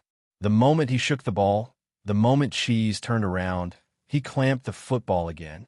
When Cheese saw this scene, Zhuifeng had already landed quickly, and sprinted past him from the other side. Bottom line, bottom line, bottom line. Cheese subconsciously chased after Juefeng's back, using all his strength and even his monster power. His speed suddenly increased by several times faster. He was about to catch Juefeng's clothes. Almost there, almost there. Caught it. Cheese was delighted. He only caught Juefeng's clothes behind. But the clothes were torn. Juefeng, he couldn't catch him in the end. He could only watch Juefeng cross the end line, and then fiercely shoot the football towards the front wall. Ah! Juefeng at this time roared to the sky. He panted for a while, then turned his head, looking at Cheese, who was almost desperate. I don't have any monster power, but you used it. But it doesn't matter. I got this point first. Puff! Cheese knelt on the ground in despair and lowered his head deeply. Then make a decision. Juefeng's eyes flashed red. Your mother, your brother and sister, and Xiao Jiang. Who will you choose? Who will you choose? Who will he choose? Cheese's body trembled, as if he had entered a dark, cold, and sealed space. He couldn't even hear any sound. His pupils expanded to the maximum. He subconsciously looked at the screens of many laptops outside the field, looking at those familiar faces. Close family friends. I can't do it. I can't do it. Cheese collapsed, holding his head, crying out loud, I can't do it. I can't do it. Juefeng, if possible, I'd rather replace one of them. I can't do it. I beg you, let them go, okay? You're so cowardly. Juefeng ignored him, snorting, since you can't do it, then I'll help you choose. No, then your mother. Juefeng sneered. One corpse, two lives, this is the best. Nini, do it. uh, uh, uh, uh, uh. Cheese hugged his head tightly. He opened his mouth and large drops of tears flowed out. Ah. Nini stood still, as if she was struggling. Her eyelids trembled slightly, as if she was in great pain. Nini, do it. Juefeng opened his mouth, spitting out a bell from his mouth, shaking it hard, shouting angrily, do it. Nini finally shed tears again, but her fingers fell heavily on the keyboard of Shu Xiaoshu's laptop. No. Cheese's eyes turned red. Juefeng, I'll kill you. Complete demonization. No longer looking like a human child, Cheese had completely demonized, with sharp claws, great ears, and sharp incisors. I'll kill you. At this time, the screens of the laptops suddenly shook, as if the camera lens fell to the ground. Cheese, who was in a frenzy, stopped abruptly when he noticed this. At this time, the camera was quickly adjusted, but it wasn't Shu Xiaoshu and the others who appeared on the screens, but a face that was simply covered with a handkerchief, only revealing a pair of smart eyes. But at least it could be seen that it was a woman. Hello, can you hear me? Looking at the woman who suddenly appeared, Juefeng said coldly, Who are you? Me? I'm just a busybody with interests. Alas, I'm just a passerby, don't mind me. The masked woman giggled and said, That one over there has demonized? You're just a little mouse. Hey, little mouse, I'll help you here, the rest is up to you. You'd better run away. I don't think you could defeat this guy. Don't waste your energy. I'm going to eat scallion pancakes. Damn you. Juefeng's body emitted a bloody shadow. How dare you ruin my business? I'll tear you apart. I'm so scared. The masked woman patted her chest, but lifted a corner of the handkerchief, sticking out her tongue. Ha ha ha. Wait for me. The bloody shadow on Juefeng's body almost materialized. An unbelievably huge demonic power was released. Bang! The gate of the basketball court was suddenly broken open. A figure flashed and appeared in front of Cheese in a blink of an eye. Looking at the back, Cheese couldn't help but be surprised and happy. Lord Long, looks like I made it in time. The Long Shao in front of him was just like the one in Cheese's memory, tall, noble, and beautiful. Don't talk. I'll deal with this immediately. Long Shao quickly waved her hand, then looked at Juefeng with a stern look. Juefeng, before you cause a big disaster, I'll deal with you. Show no mercy. Kelowna Shinryu power spread, making the bloody shadow on Juefeng's body tremble faintly. But he was furious. Why? Why do you all want to stop me? So what if you're Kelowna Shinryu? Come and kill me if you dare. Zhui Feng's bloody shadow suddenly broke away from his body, rushing into the air, and then disappeared, but Zhui Feng's body was covered with dark red curses. Long Shuo frowned subconsciously. She was shocked. How did Zhui Feng's monster power increase so fast? It almost reached the level of Xiang Lu. Zhui Feng stamped his legs and rushed up, breaking the ceiling of the basketball stadium and into the night sky. Long Shuo focused her eyes, turning into a golden light, chasing after him. There were only 5 minutes. She didn't care whether she would be exposed or not. The masked woman. Lizzie lowered her head, thinking that she could see more. But how can you see things that are not in the camera's view? Ah, there's nothing to see. Lizzie shrugged. Since it's Kelowna Shinryu, there's no suspense.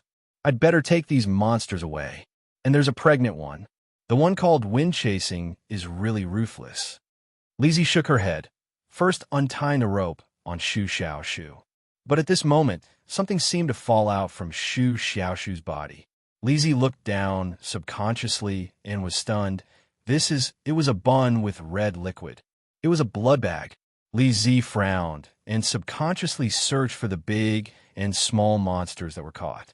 She found that all of them had this kind of blood bag on their bodies. Chapter 5:27. While Lizzie was wondering about these findings, she suddenly heard Cheese's voice behind her. She turned around and saw Cheese's face almost occupied the whole screen of the laptop. Don't worry, your family is fine. They just lost their souls for a while. Lizzie said quickly. Grandma also said quickly, Where are you? I'll come to you right away. Lizzie suddenly said, Let me come to you. I'll be there soon.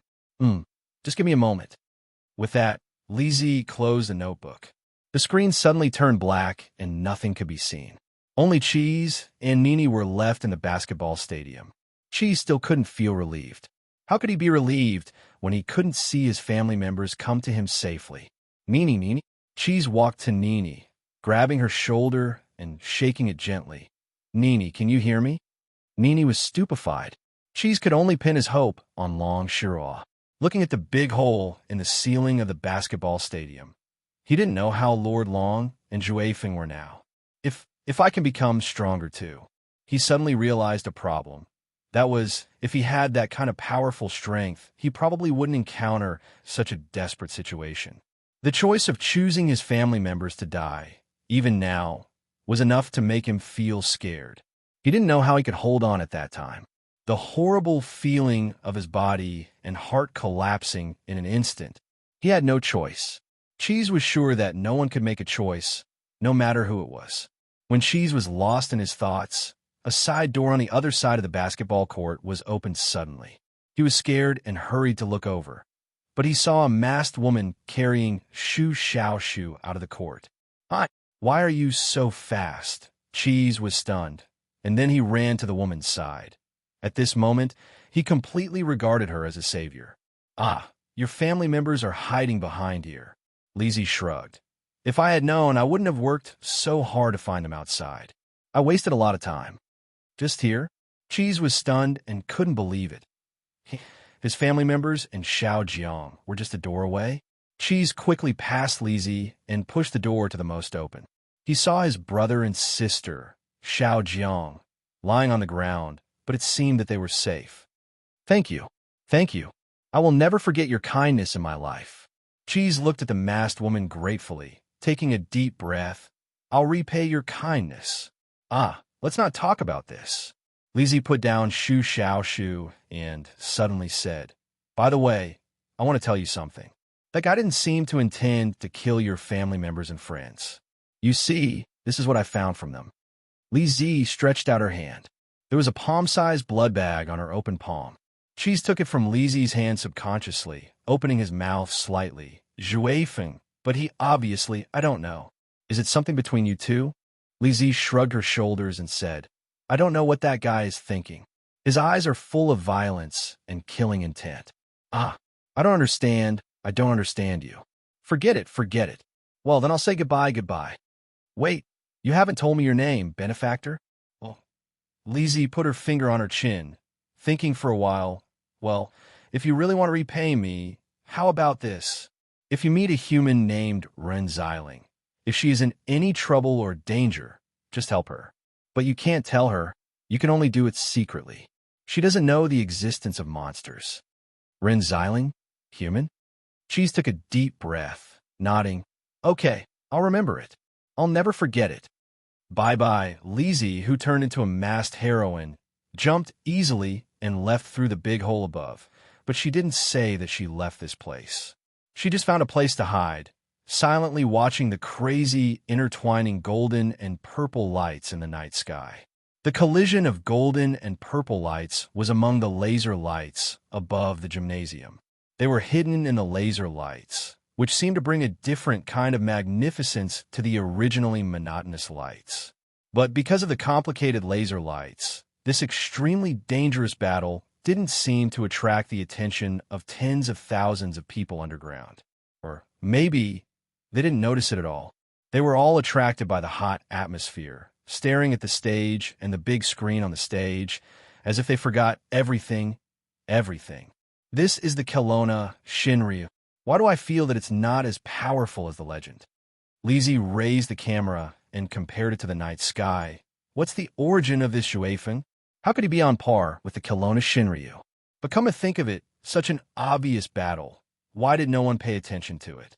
Were they all stupid? I'm so hungry. Mom, wake up. Mom, wake up. Cheese gently shook Shu Xiaoshu's shoulder at this time, but her expression was still blank, just like Nini's. Everything else was the same. Ringing bell. Cheese was shocked at the scene where Xuefeng once took a ringing bell. Did it mean that as long as he destroyed the ringing bell? I have to inform Lord Long about this. Cheese took a deep breath, wanted to take action, but at the moment when he was about to take action, his body suddenly stopped. He subconsciously looked at a certain direction. That was the direction of the main venue. He listened carefully, subconsciously. The sound was getting louder and louder, as if someone was standing in front of him and singing. The strong and powerful sound of the guitar seemed to be telling something, which made him absent-minded. But Cheese quickly shook his head. Now is not the time to listen to music. And Cheese, Nini. It was the first time. Seeing Nini call his name for the first time, Cheese walked to Nini with surprise. Nini, Nini, Nini, are you awake? Nini's face showed a struggling expression, suddenly falling to the ground, but she struggled to support herself. Looking at Cheese, her eyes were red and big drops of tears flowed down. Cheese. I saw it. Xuefeng. He's crying by himself, crying very painful, very painful. Cheese. Nini, what do you want to say? Cheese frowned. Nini grabbed her head. It seemed that she was in more pain. Her mind seemed to be pulled by two different forces. One came from Xuefeng's voice, and the other, what was it? It sounded like a song. But with the two forces pulling back and forth, she regained some clarity in front of her. She said with difficulty, I don't know, maybe he thought that we were controlled and wouldn't know, but I can see, I can feel. He said a lot of strange things. Xuefeng, what happened to him? Cheese, be careful, behind. Behind. Cheese turned his head subconsciously, but only saw a black shadow. He couldn't even see the shadow's appearance clearly. Then he suddenly felt darkness in front of him and fainted. Cheese, who fell to the ground, was clamped by the black shadow and jumped out of the hole on the roof of the basketball court. Nini's eyelids became heavier. She didn't even have the strength to stand up. It seemed that Xuefeng's voice was stronger than the two forces in her mind. Uncle, Shuyu? How come? Chapter 528. The singer stage is about to welcome the last substitute singer. On the stage, the gorgeously dressed supporter said, loudly into the microphone, I believe everyone must be very curious about this new substitute singer. Who is this person? Hey, I can give you some information. As far as I know, this substitute singer has formed a band with Chang Yiran, who won the first place with almost all the votes in the last episode. But at this time, there was enthusiastic booing. Only a few, very few dozens of people exclaimed. They were the audience from the last episode. But the tens of thousands of people present could only watch the live broadcast on the internet or the replay. For the past week, they had mostly been cursing the so-called champion of the previous episode. The host probably didn't expect such a contrast. He seemed to be unable to suppress the emotions of the audience. But he was thick-skinned enough, so he said with a fake smile, "It seems that everyone is quite enthusiastic. Then let's not delay. Let's welcome the last singer of today. Let's welcome him." Backstage, after hearing the host's words, Hongwan took a deep breath and walked to the entrance. At this time, he was not alone. There were two young men of similar age, wearing ordinary clothes. They looked at each other and nodded, then put their hands on each other's shoulders and stepped out. They walked out. At this time, the scene was very quiet, so quiet that it made people's hair stand on end. Hongwan braced himself, holding Chung Iran's guitar, and walked to the lead singer's position. And the other two young men, one walked to the front of the electronic piano, and the other walked to the front of the jazz drum and sat down. The scene was still deathly silent. Hongwan knew that he wasn't famous. To these tens of thousands of people, he was just a stranger to them. It was only because of an opportunity that he stepped onto this large stage. The reaction of the audience was so normal, but he didn't care, but looked around the rows of seats in front of the stage. Hongwan took a deep breath and picked up his microphone. His voice was a bit nervous, but strong. "I know it's a bit against the rules, but please allow me to say a few words before the official start, because I know I may not have the chance to say these words on such a big stage in the future. Thank you." Hongwan made a deep bow in front of the people. The audience was still very quiet at this time. They silently looked at the stage, looked at the screen, and looked at the three ugly guys who came out from the backstage. Who were they? No one knew who they were, except for one. Except for a sweaty, panting young man who appeared near the entrance of stage. Chung Iran, who took best from the old man with the afro. He was shocked to see Hongwan on the stage, and the other two people beside Hongwan. Why are they all here? Again banned, except for him, except for Hongwan, except for Little Dream who had disappeared, the other two guys who had quit long ago. Chung Iran. Hongwan, who was bowing, suddenly raised his head and shouted at the microphone, "Chung Iran, do you hear me? Are you here? Are you looking at me? I am Hongwan. He is Little Demon. He is the old devil. Are you looking at me? We are here. We are all here. I'm sorry." Hongwan took a deep breath, facing the surprised audience, and roared loudly, "I'm sorry. At first, we quit one by one. One by one, we broke our previous promise. Life, livelihood, pressure. We are so overwhelmed by reality that we can't even lift our heads. We have to give up to survive. I'm sorry. We are all cowards. I'm sorry. To be honest, I used to hate you. For a moment, I was extremely jealous of you. I never thought that after the day when I couldn't hold on any longer and proposed to you that I would quit, you would be recognized not long after. You walked on the stage that we never thought of before. I was really jealous. I really blamed myself. Blamed myself. Why didn't I hold on for a few more days? But when I saw you singing our song again on the stage in the recording studio that day, I suddenly understood. Understood we have never been like you, sacrificing so much. Iran, Chung Iran, are you here? Are you looking at us? We're all here now." Hongwan's eyes flashed with white and silver light. "I know you must be here, so I only want to say one sentence. You bastard, get up on this stage right now. Because..." He took a deep breath, exhausted all the oxygen in his lungs, and roared, "Because only when we are together can we be the real again band. The again that Xiao Meng brought to us." "Chung Iran, come out." Hongwan glared in front of him.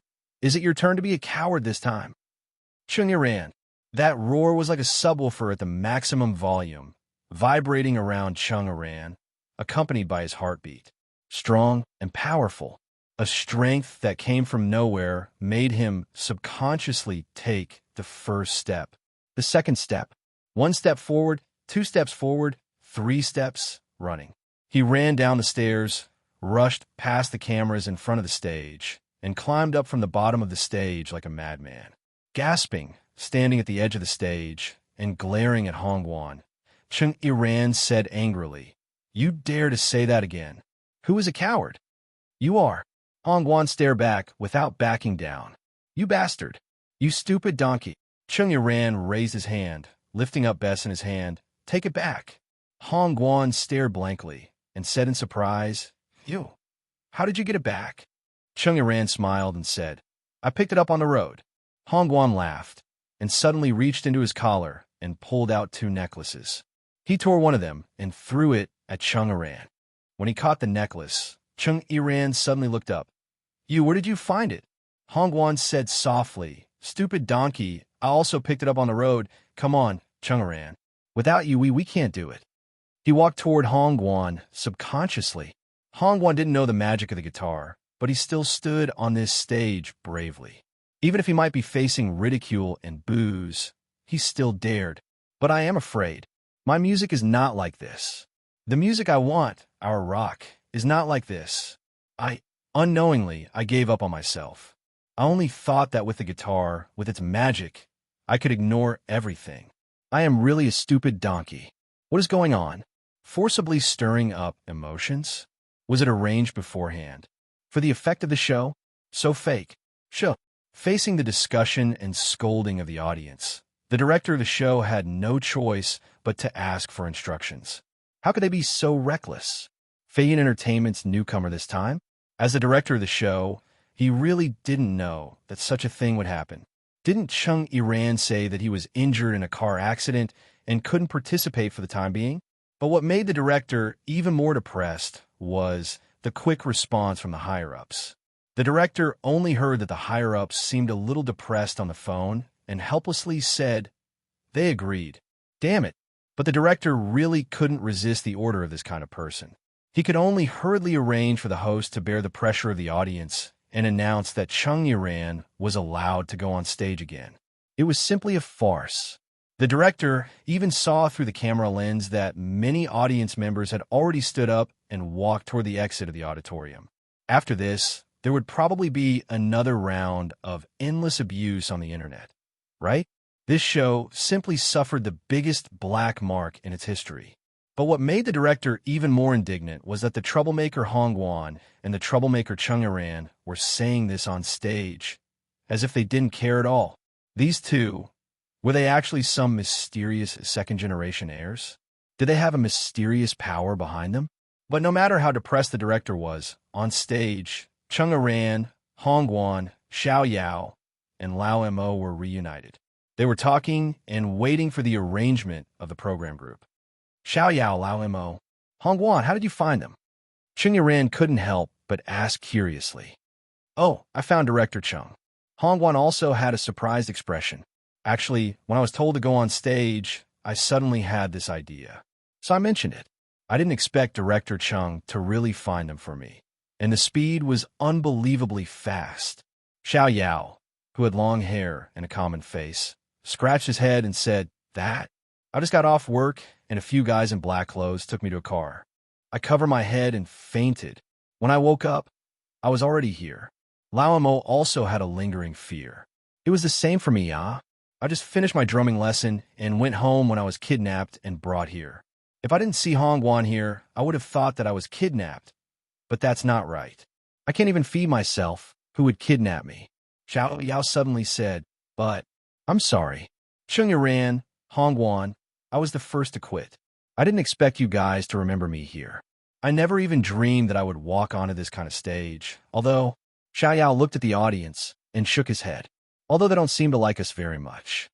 Motherfucker, Lao Mo said, It's so hard to get up here, we can't lose out. Let's do it. Let's sing. In any case, I used to be known as Ho-Hai's little heavenly king of drums. Who's afraid of who? It seems like they agreed. Hong Guan glanced and then looked at everyone. Since we're here, let's make our voices heard. Even if it's only this one time, we have to make the world remember us. Hong Guan extended his hand. Xiao Yao and Lao Mo also extended their hands and placed it on top of Hong Guan's hand. The three of them looked at Chung Yuran at the same time. Chung Yuran looked at the three people with a complicated expression. He took a deep breath and gently put his palm on the top of the pile. What are we? Again, band. Say it again, what are we? Again, they had smiles on their faces. Facing the unusually cold audience, facing the figures that had already begun to leave, They bravely raised their heads. Hongwan took down the guitar and placed it in Chung Iran's hands. Without saying anything, he said, "You do it." "Wait, I'll play the bass." Chung Iran subconsciously hesitated and shook her head. This guitar, she couldn't play it. Since it was like this, she might as well help Hongwan at this time. But Hongwan didn't care. He put the guitar on Chung Iran's body and put the bass on himself. "Stupid donkey, I'm your best hand." Chung Iran silently swept the guitar strings and nodded. "Your fingers, can you play it?" "If it's this song, there's no problem," Chung Iran said with certainty. He looked at Hongwan, looked at Xiao Yao, looked at Lao Mo, and found that when the guitar sounded, they weren't infatuated. In other words, he still couldn't really use this guitar. But so what? Can't use it, so what? Chung Iran walked to the lead singer's position. Hongwan was beside him. Xiao Yao was behind him. Lao Mo was also behind him. Can't use it, so what? Can the audience curse, so what? Can someone leave, so what? I've always been singing like this. I've always been singing like this. I've experienced no one's concern. I've wandered the streets. I've lived a precarious life. Chung Iran thought about the road he had walked with the old man with the afro. He remembered the moment when he turned around and saw the stadium. "Xiao Meng, I'm sorry. Forgive me for deceiving myself. I thought that I persevered only because of you. In order to fulfill your dream, I persevered until now because of it. But when I fulfilled your dream and brought your song to the world, I finally understood. I should let go of you. I should face up to my own rock and roll. Because I, too, have always loved it. Love it, not for others. Goodbye, Xiao Meng, my most beautiful dream. And now I want to once again, rely on myself to pursue my own rock and roll dream. This time for myself, even if no one cares. No matter if this guitar is useful or not. I want to play it. I want to play it. I want to play it until my fingers break. I want to play it." Chung Iran closed his eyes and adjusted his emotions. He held the microphone in his hand and said softly, "Forgive us for being willful and for the farce just now. But our voice will be heard again here. The following song had once accompanied us through many difficult times. I think many people will be encouraged because of it. The band that composed this song is also our favorite and also our goal." The sound of the electronic piano slowly sounded. Chung Iran closed his eyes and sang softly. "Today watching the snow drift by in the cold night, carrying a cold heart, drifting far away, chasing in the wind and rain, can't tell the shadow apart in the fog. The sky is vast, you and I can change who isn't changing, turning back. The person who left suddenly turned back. Those impatient people suddenly became quiet. They silently watched them on the screen, listening to the words one by one. They listened to the sound of the guitar, bass, the electronic piano, and the jazz drums intertwining. It stopped. They all stopped." Chapter 529. How many times have I faced the cold shoulder and ridicule? I have never given up on my dream. A moment of absent-mindedness, a feeling of loss. Unknowingly, the love in my heart, who understands me, not only was Rico, who was quietly watching the battle, surprised by the seemingly evenly matched battle. Even Long Shu, who was in the middle of the battle, was also very surprised by Zhui Feng's strength. His strength was still increasing. It was increasing crazily, as if there was no limit to it in a short period of time. Long Shuo had to secretly calculate the time she had left while trying her best to attack. "Ah, come and kill me. Lord Long, come and kill me." Zhui Feng shouted crazily. "Didn't you say that you won't show any mercy? Why are your hands and legs so weak? Is it because of menopause that your strength has regressed? You know nothing. You only know how to be arrogant." Kelowna Shinryu snorted. "Zhui Feng, your strength is increasing too fast. Can you bear it? Look at yourself now. You're digging your own grave." Zhui Feng didn't listen and crazily attacked Long Shuo. But his body also began to expand to a certain extent. His body began to ooze out a large amount of blood, but the demonic runes on his body became brighter and brighter. "I can go all out here. If you have the ability, follow me to the river and fight." Long Shuo snorted coldly. Zhui Feng laughed. "But I can go all out? Lord Long, Are you afraid of the humans below? TSK, TSK. Interesting. Suddenly, Xuefeng waved his hands, and two huge bloody claws suddenly waved downward. It's too noisy down there. What the hell? Disappear for me. Disappear. Disappear. Longshu gritted her teeth and had no choice but to give up on attacking Xuefeng. She dove down and caught the blood-red claw before it fell. That was close.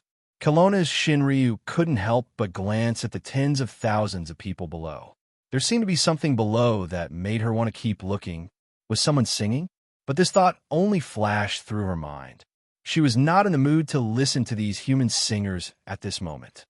Xuefeng. Her voice became colder. The reason why humans and demons have been living in peace for hundreds of years is because there was an agreement between the two sides. And you are breaking this agreement. Cut the crap. I've already said it. If you have the ability, come and kill me.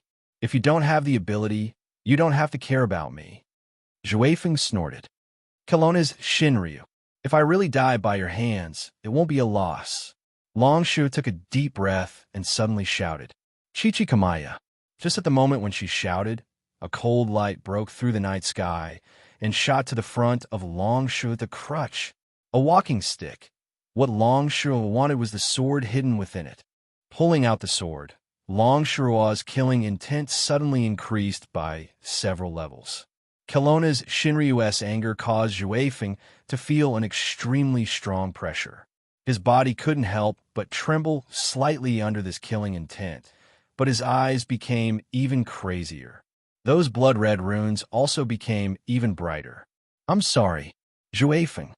Longshu waved her sword and a trace of reluctance flashed through her eyes. But that reluctance quickly disappeared and the golden light on her body became still, completely disappeared. However, what replaced it was a huge shadow that appeared and disappeared in the night sky. The shadow of a dragon. Longshu took a light step forward and crossed the distance between the two of them. The cold light of the walking sword appeared in front of Xuefeng, directly stabbing towards his chest. Chi. However, Xuefeng suddenly raised both his hands and grabbed onto the blade of the sword. His palms were instantly cut open and blood flowed out. But in the end, he was still able to hold onto the sword. Your strength has actually increased again. Longshu exerted all her strength to push the sword, but she was unable to move it, although this shadow used for battle could use some of the main body strength. But after all, it was only created by Chichikamaya using a pearl. It couldn't be compared to the complete Shinryu's body. Longshu couldn't continuously draw out an endless amount of power from the earth. She also couldn't obtain the protection of the earth. The so-called Shinryu's strength was greatly reduced. Kelowna Shinryu. Kelowna Shinryu, is this all you have? Xuefeng's craziness became even more intense. Why? Why? Is this all you have? You should be stronger than me. You should be stronger than me. Longshu fiercely gritted her teeth and pushed the walking sword with all her strength. Finally, it moved. Little by little, it approached Xuefeng's chest, but her body was slowly becoming dim, fainter and fainter. Damn it, I didn't think that Xuefeng's strength would be at this level. Did I use up too much from the start? Hold on a little longer. At least. Longshu roared angrily. That was Shinryu's unwillingness. Her body had completely turned into a bubble in an instant. Only the walking sword remained in Xuefeng's hands. The Shinryu who had suddenly disappeared. The sword which had suddenly lost all its strength was now empty. Xuefeng looked at the scene in front of him in astonishment. Looking at the sword which was originally less than an inch away from his chest, he lowered his head. Why, it was so close, so close. Why? Xuefeng looked at the moon and suddenly roared. Why? Why didn't you let me die? Since you came to stop me. Then kill me too. You left just like that. What is this? What is this? He suddenly spat out a mouthful of blood.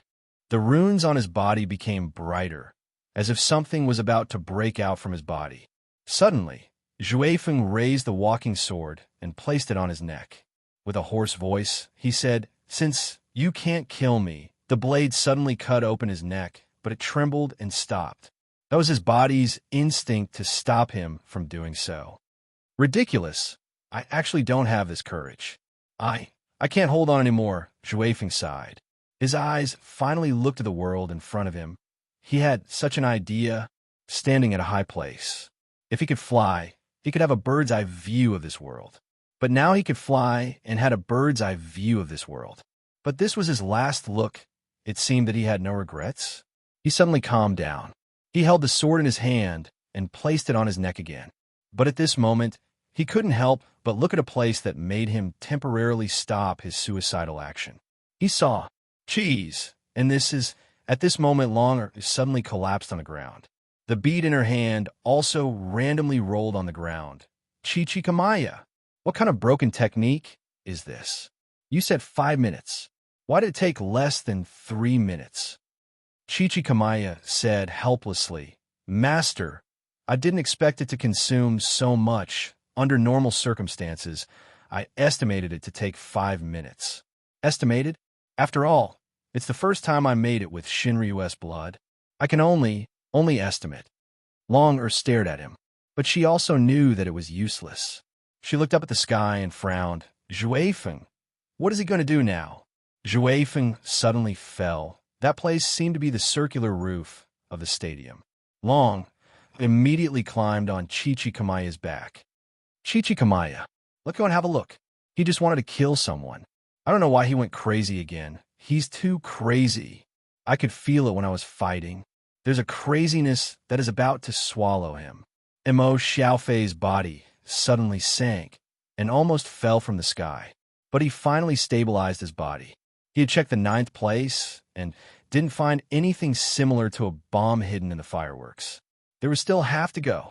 Mo Xiaofei kept cheering himself up and subconsciously glanced at the stage as if there was a force encouraging him. Otherwise, he wouldn't have been able to persist. I'm also afraid of falling one day.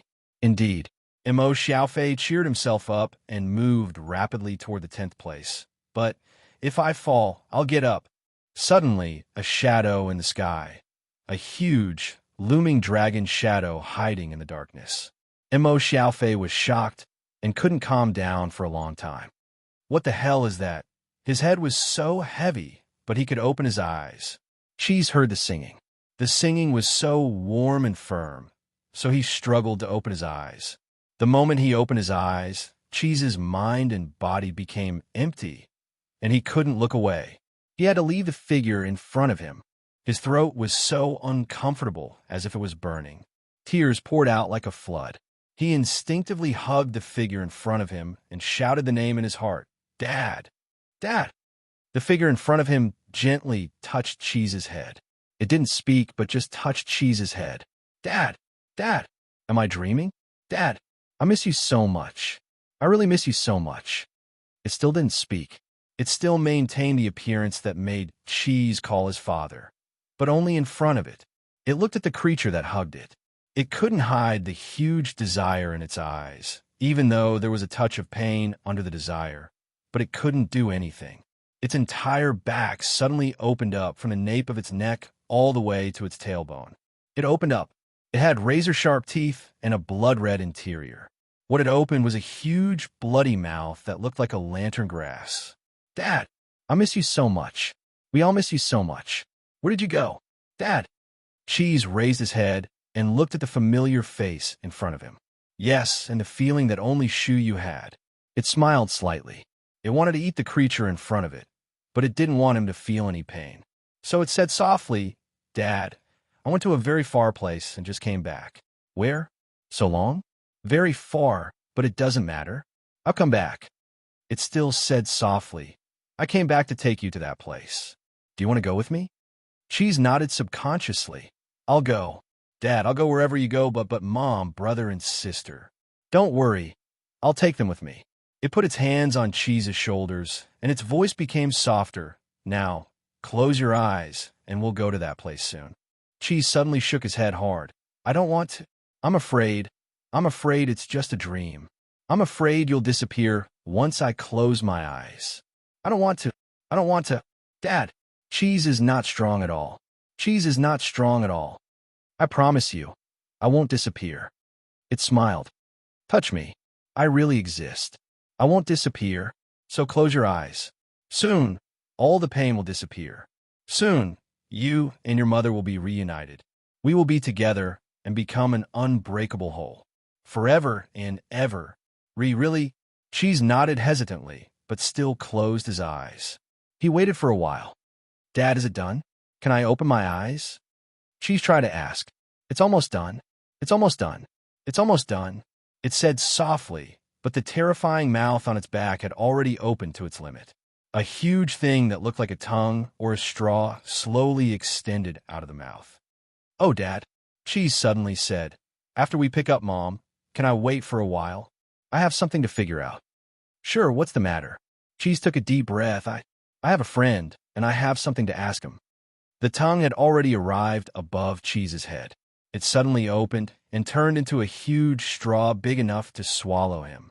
It still said in a kind voice, Sure, no matter what you want to do, Dad will let you do it. Yes. Cheese revealed a slight smile.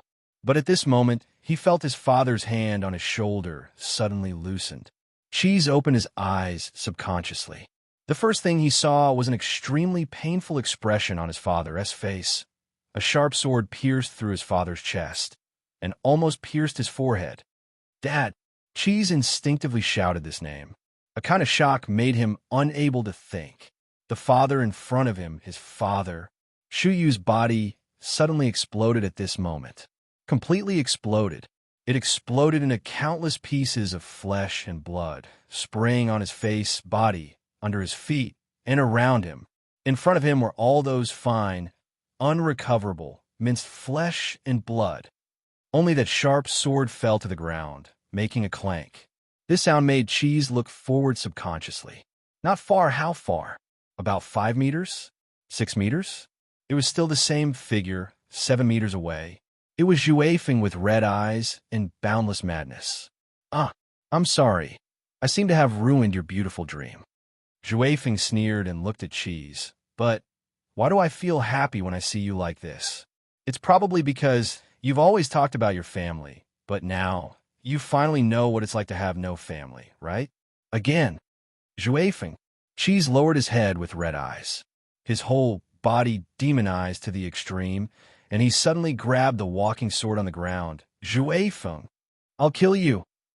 The distance of a few meters was very close, but very far. How long would it take to cross it? Cheese didn't know. He didn't even think about it. When the sword in his hand pierced into Juefeng's body, the moment it pierced into his heart, he didn't expect it to be so easy. He didn't think about it. He just pushed the sharp sword that pierced into Juefeng's heart, pushing Juefeng's body. He roared with blood and tears, pushing.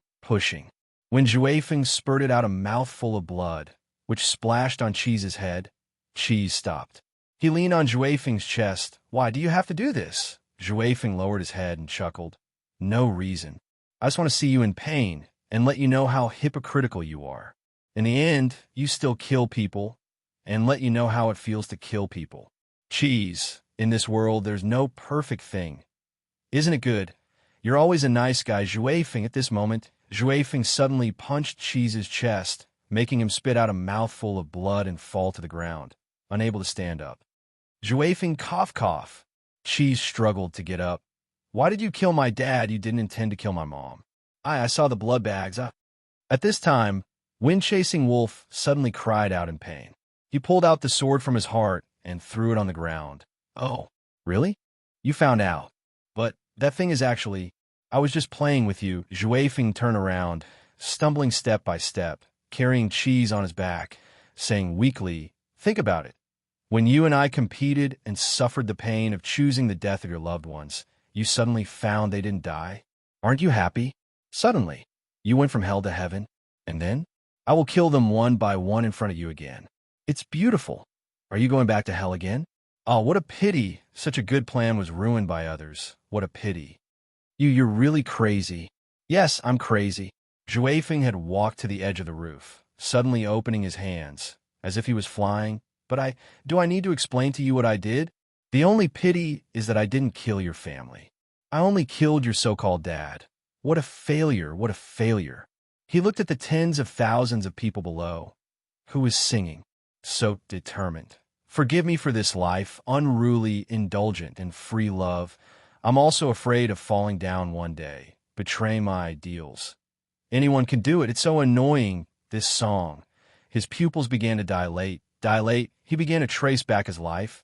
This was probably the so-called carousel lantern before death. Please save this child. No matter what, let him live. So this is a thief, this bastard who has no parents. He stole it, not me. You can live here. It's easier for you to survive here. What's your name? I'm Cheese. Are you okay? Are you in pain? Do you want me to send you to the hospital?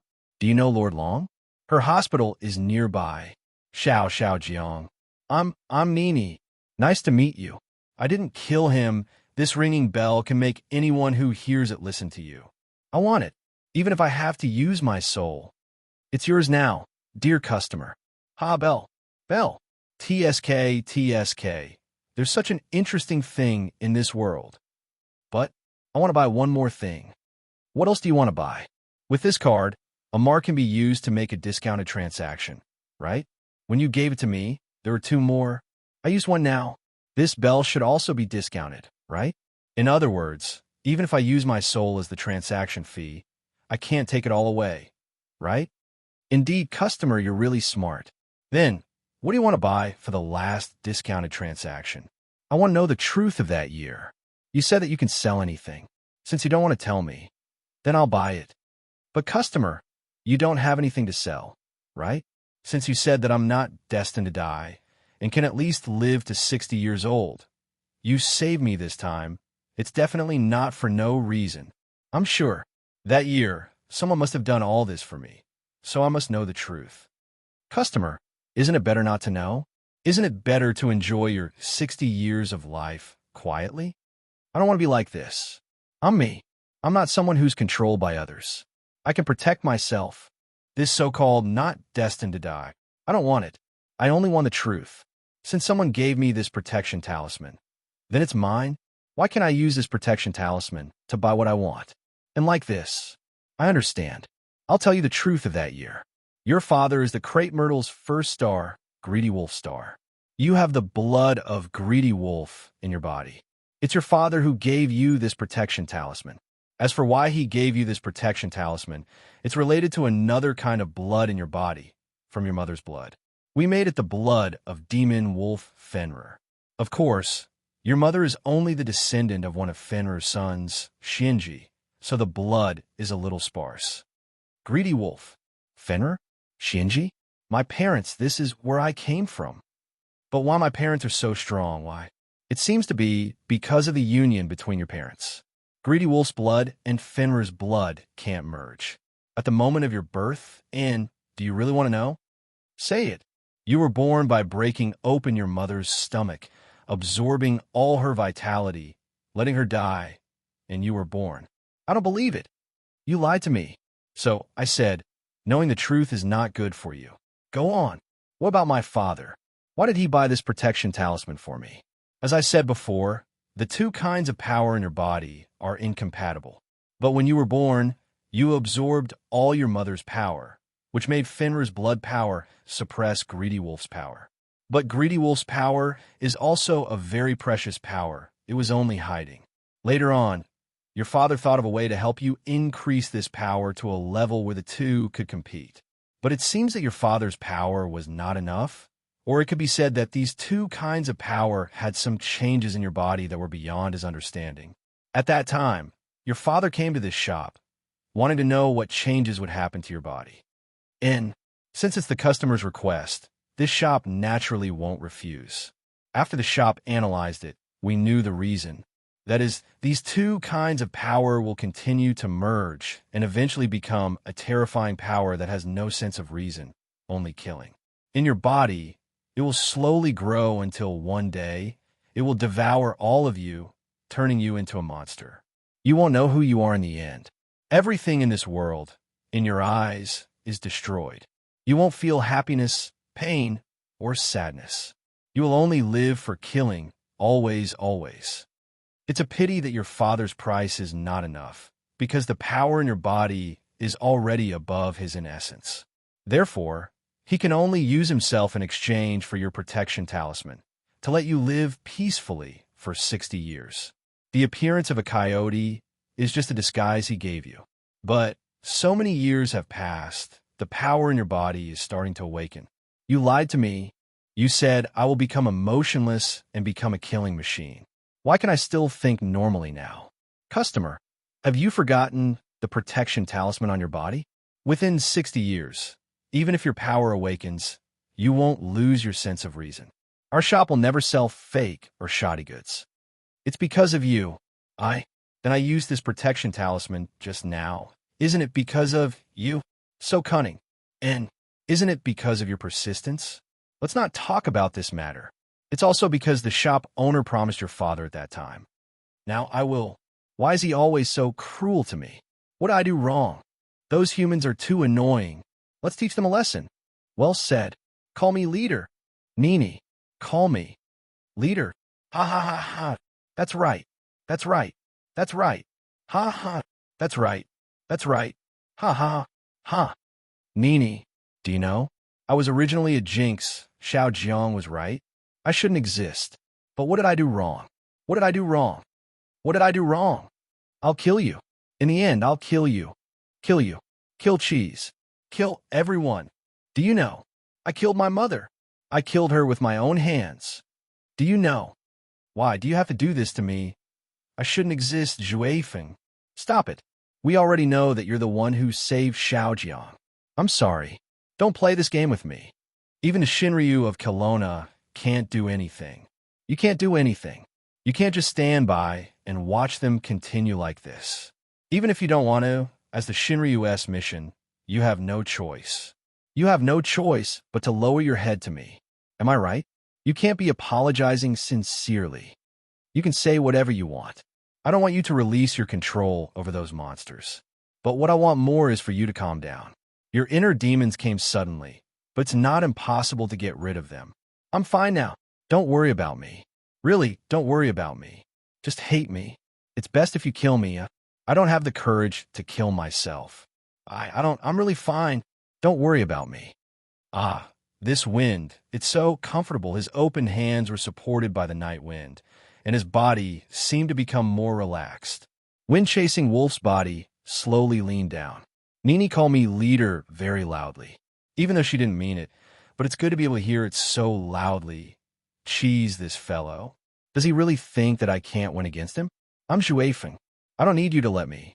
I'm very happy playing football. They all hate me. Kill me. That's enough. That's enough. There's no need to know the reason, and there's no need to be sad. Hate me. Kill me. That's enough. I'm Juefeng, uncle. I'm Juefeng, uncle. My way of dying is the way a big boss should die. The big demon that was defeated by a brave warrior. Ha ha ha ha. Forgive me for being unruly and indulgent in my life. I'm also afraid that one day I'll fall. This song is finally finished. There's so much applause, so much joy, but it doesn't sound bad, human or something. But those abominable humans outside have already begun to attack and occupy our territory. I can't bear it anymore. Tonight, I must teach those reckless humans a lesson and let them know the power of Uncle Juefeng. You tell me, roar or not? Right, there's still the last program. Shock. Humans. Uncle Juefeng's last lesson to you. Beep. At the moment of falling, Windchaser took out a small remote control from his body and pressed the button on it. Roar. At the moment of pressing the button, Juefeng used his last strength to clench his fist and raise it. Good. I'm Uncle Juefeng. Roar. Bang. Loud sound. An enormous flame suddenly exploded at this time, scuttling towards the night sky. Extremely bright. It was a huge firework that spread out like roses. It was extremely gorgeous. When the audience who were touched by the singer were startled by the sound, they subconsciously looked at the gorgeous firework in the sky and exclaimed. In the night sky, a huge piece of cloth slowly floated down with a few words written on it. I'm Juefeng. Who's Juefeng? I don't know. Is this the effect of the program? Wait, what's that? Wow, run.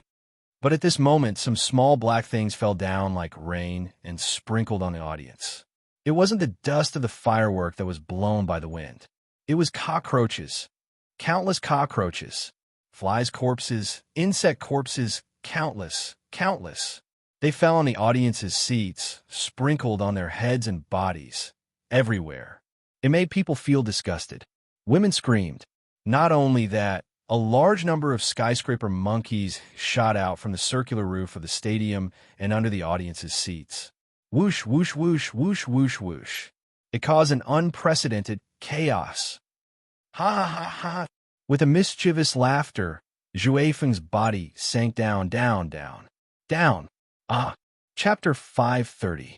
A figure quickly landed in front of Cheese. Cheese was still kneeling on the ground, looking at the place where Zhuai Feng jumped. He saw the gorgeous fireworks and the big banner slowly falling down from the sky. In the end, did he still use such a prank as the last decoration of his life? Why? Damn, I'm still late. A childish but annoyed voice sounded. Cheese realized that someone had come to his side. Master?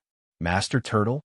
Cheese shouted this name absent-mindedly, but he couldn't call out the name of the little girl who climbed down from Chi-Chi Kamaya's back. He just felt that he had seen her somewhere before. But Cheese didn't think about who this little girl was. He just looked at Chi-Chi Kamaya, the senior of the monster clan, saying painfully, Master Turtle. Zhuai Feng, he killed my father. Then I killed him. I killed him. Chi-Chi Kamaya sighed. Cheese, maybe it's hard for you to accept, but I saw the scene just now from afar. Zhuai Feng didn't kill your father. He even saved you. Nonsense. Cheese glared. I saw it. My father exploded in front of me. Is it worth it? I saw the painful expression on my father's face clearly. Nothing can compare to the truth. This is the truth. Chi-Chi Kamaya shook his head, pointing slowly. This is the reality you have to face. Although it's painful, you have to face it. The truth. Cheese looked at the direction where Chi-Chi Kamaya pointed at. That was the place where his father Shuyu exploded, the place full of blood and flesh. He didn't dare to look at such a tragic scene again. But he looked at those pieces of flesh in horror. Now, they started to crawl on the ground and gathered at the same place, gradually increasing in size. What happened to my father? Longer suddenly said, this is not Shuyu, but at the same time, you know it, its real body is Iron Whistle. That pet of yours. Maybe it's hard for you to accept, but Chi-Chi Kamaya and I saw it with our own eyes. It wanted to eat you. Chi-Chi Kamaya pushed out his hands, and a huge cold air spurted out, freezing the mass of flesh and the pieces of flesh that hadn't crawled over yet. This time, the old turtle didn't dare to open the ice casually to find the protocell, but planned to find a safe place and deal with it slowly. He didn't want to be shot again. Nonsense. I don't believe it. Nonsense. Cheese crazily held his head, roaring at Long, and Chi-Chi Kamaya. Nonsense. My father came back. He came back. He came back. Nonsense. You're lying to me. You're lying to me. Calm down. Before Iron Whistle attacked you, it had already killed many humans and monsters. Chi-Chi Kamaya said in a low voice. The reason it turned into Shuyu's appearance was because it had eaten your father Shuyu. Nonsense. I don't believe it. Cheese shook his head in despair and stepped back step by step. Nonsense, you're all lying to me. Zhuai Feng, I'm going to ask him. He killed my father. He killed my father. I'm going to ask him. Cheese crazily ran to the place where Zhuai Feng jumped and also jumped down. This kid, Chi-Chi Kamaya, shook his head and sighed and was about to follow him. Chi-Chi Kamaya, let him go. Unexpectedly, Longer suddenly shook her head. It's better for him. Longer looked at the ice with a complicated expression, saying in a low voice, Zhuai Feng saw the change of Iron Whistle and saved Cheese from it. Why did he say those words to irritate Cheese and let Cheese kill him? And how could Cheese succeed so easily? Chi-Chi Kamaya frowned, sighing deeply. I suddenly understand Zhuai Feng's idea. Long subconsciously looked up at Chi-Chi Kamaya, her former teacher. Chi-Chi Kamaya said slowly, compared to letting Cheese know the truth, It's better to keep him in the dark and let him have a sweet dream. Even if this sweet dream is broken, at least he won't know that his father wanted to eat him. It's too cruel for him. And Cheese can have an enemy, a place to vent his anger, and a reason to not let himself go crazy. You mean Juefeng? Longer subconsciously looked ahead. We don't know what happened to Juefeng. Gue Chinny shook his head. He controlled a lot of monsters and made such a mess. It's understandable and can't be refuted. But maybe he has some gentleness that we don't know. Long recalled the scene when she fought with Juefeng and what he said. Kelowna's Shinryu, if you have the ability, come and kill me. It's not a loss for me to die in your hands. Why can't you kill me? Why? Why? She suddenly woke up and said with a trembling voice, he's courting death. Dragoni couldn't care less about that. She subconsciously opened her legs and rushed to the edge of the cliff. Then, without thinking, she jumped down. Lord Long, you'll get hurt like this. Chichi Kamaya didn't care about anything else. He quickly chased after her. Anyway, if he didn't take the initiative to break the ice, it wouldn't melt for at least 8 to 10 days. It seemed that he didn't feel the pain of falling from a high place. Instead, he landed very gently on the ground, on the plastic track at the edge of the stadium. But it didn't matter. The injury on his heart was real. Juefeng felt that his life was fading away little by little. In that case, it didn't matter if he landed painfully or not. Hey, are you okay? Hey, are you okay? Who is talking? His vision was blurred, but Juefeng instinctively opened his eyes a little and saw a huge gas mask in front of him. How did you get such a serious injury? Your heart. Hang in there.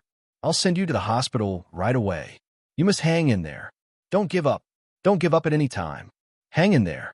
He felt that his body was lifted up and felt that his body became very light, and he felt the wind blowing on his face. Fly. Juefeng felt that he was flying. A fireman who can fly. Does he really exist?